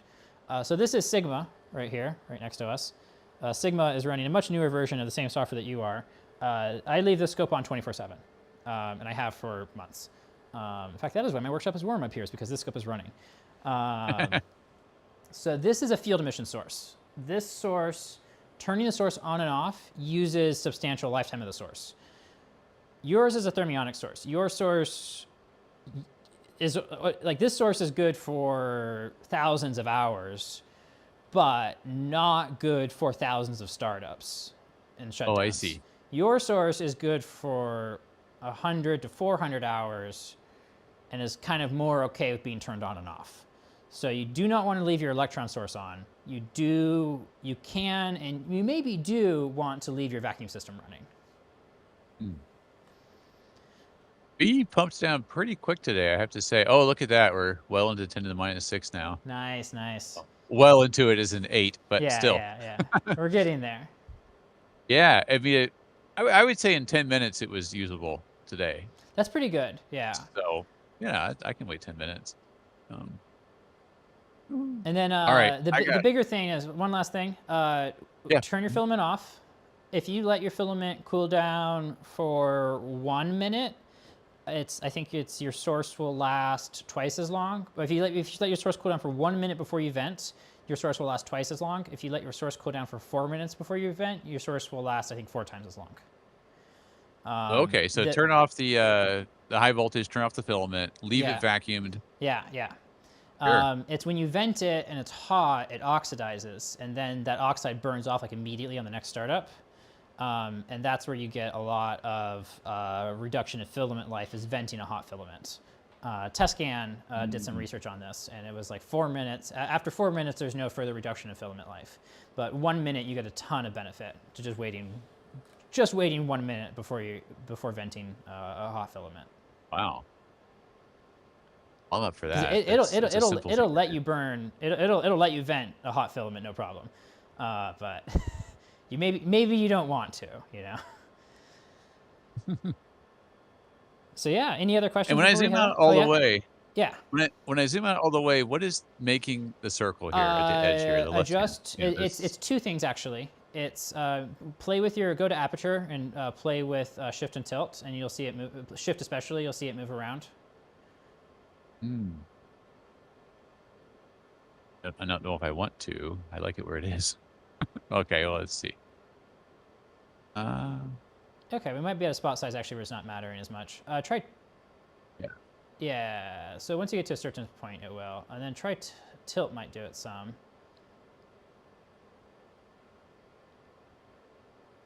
Okay, so at this spot size, so this behavior is kind of spot size dependent. At this spot size, this is going to primarily be dominated by either the bottom of the pole piece or by the objective aperture, it looks like. So if you just touch your objective aperture micrometer a little bit, I think it'll probably move. But again, this changes depending on what spot size you're at. When you're at larger spot sizes, you're kind of more directly projecting the electron source onto the sample, and that's when you'll kind of get more effect of like moving the apertures in this view.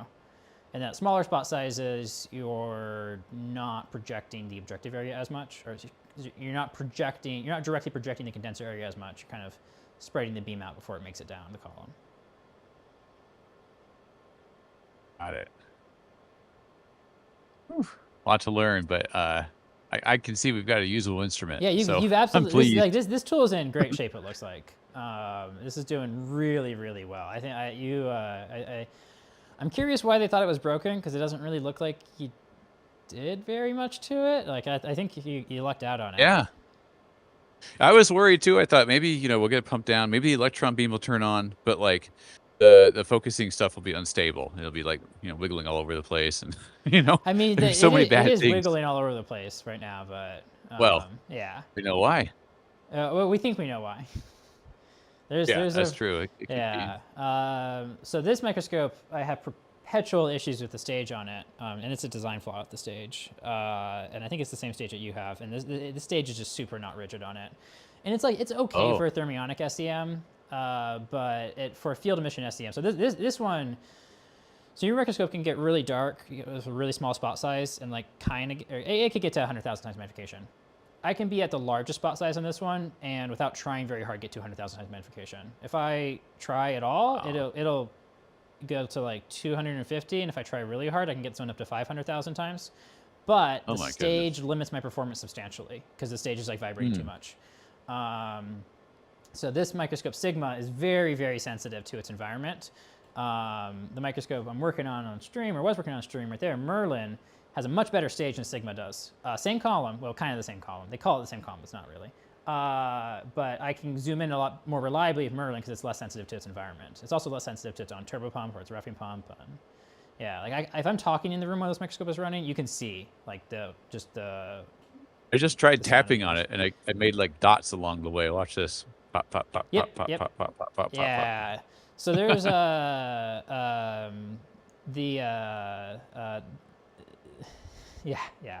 other microscopes, you could tap on them and they make a lot less of disturbance than that one does. So yeah, getting your vibration dampening under control is going to go a long ways. Getting your platform balance, getting it on the pneumatic isolators, that'll help out a lot. But yeah, and it's also possible. So there's several possible sources of noise. Vibration is one of them. Another one is magnetic fields, because it's magnetic lenses in the microscope, right? So if there's a 60 hertz magnetic field, that's going to directly vibrate the beam. And then another source of noise is just noise in your scan electronics. So if there's noise in your scan electronics, then that'll show up as the beam moving in an uncommanded way, and that'll also show up as like the sawtooth that you're seeing, or the tearing. There's a lot of different terms. Flagging, I think, is the most common term. So one specification you'll look at for microscopes is how many nanometers are your flags. And in your case, they're hundreds of nanometer flags, it looked like. Yeah.